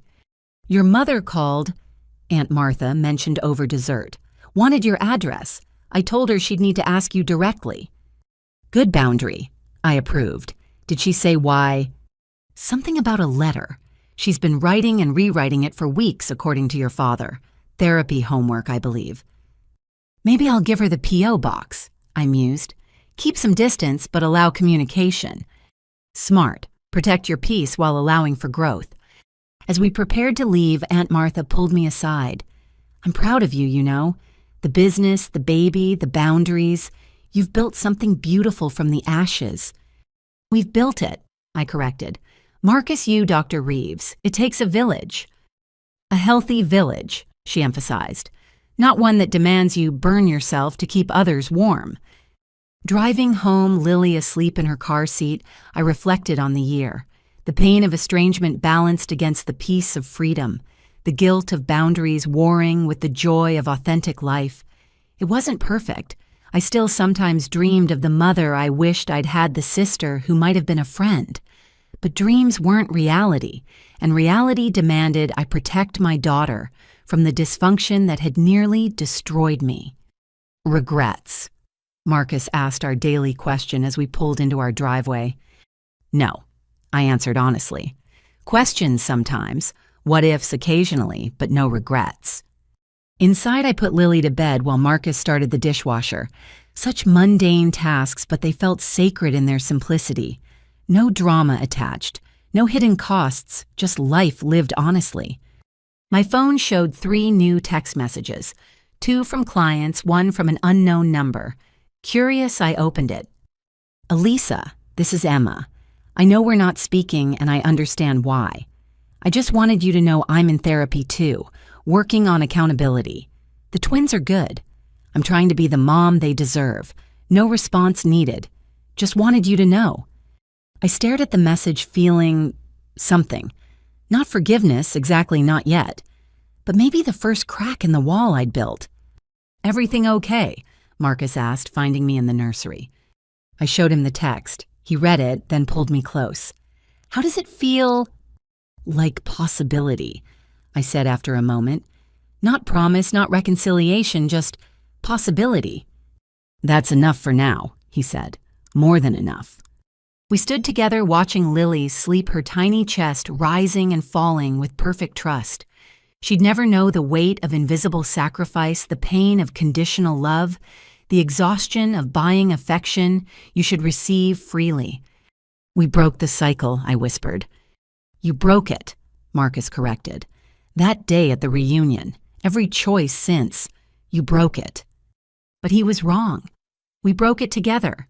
Me by speaking truth, him by showing me love didn't require payment, Aunt Martha, by demonstrating healthy family, Dr. Reeves, by teaching me boundaries, even my parents, by facing consequences that forced change. And Lily would never need to break it because she'd never inherit it. She'd grow up visible, valued, loved, without condition or cost. Thank you for reading my story. I said to the darkness, though I knew you were listening, for witnessing what happens when invisible daughters finally step into the light. If you're carrying someone else's life on your shoulders while they call you selfish for having limits, know this love shouldn't cost everything you have. Family shouldn't require your invisibility, and sometimes the most loving thing you can do is stop enabling dysfunction and start modeling health. What would you do? I asked. If you discovered your sacrifices were not just unseen but rewritten to make you the villain, would you keep giving or finally say enough? Have you ever been the invisible one holding everyone up while being told you do nothing? Tell me your story. I'd love to know I'm not alone in this journey from invisible to seen. If this story resonated with you, please like and subscribe. Share it with someone who might need to hear that their worth isn't measured in what they sacrifice. Comment below with your own experiences of choosing visibility over invisibility, boundaries over burnout. Remember, you deserve to be seen, valued, and loved for who you are, not what you provide. Sometimes breaking the cycle means breaking away, and that's okay. Thank you for being here. Thank you for seeing me. Until next time, this is Elisa, no longer invisible, finally free. The end.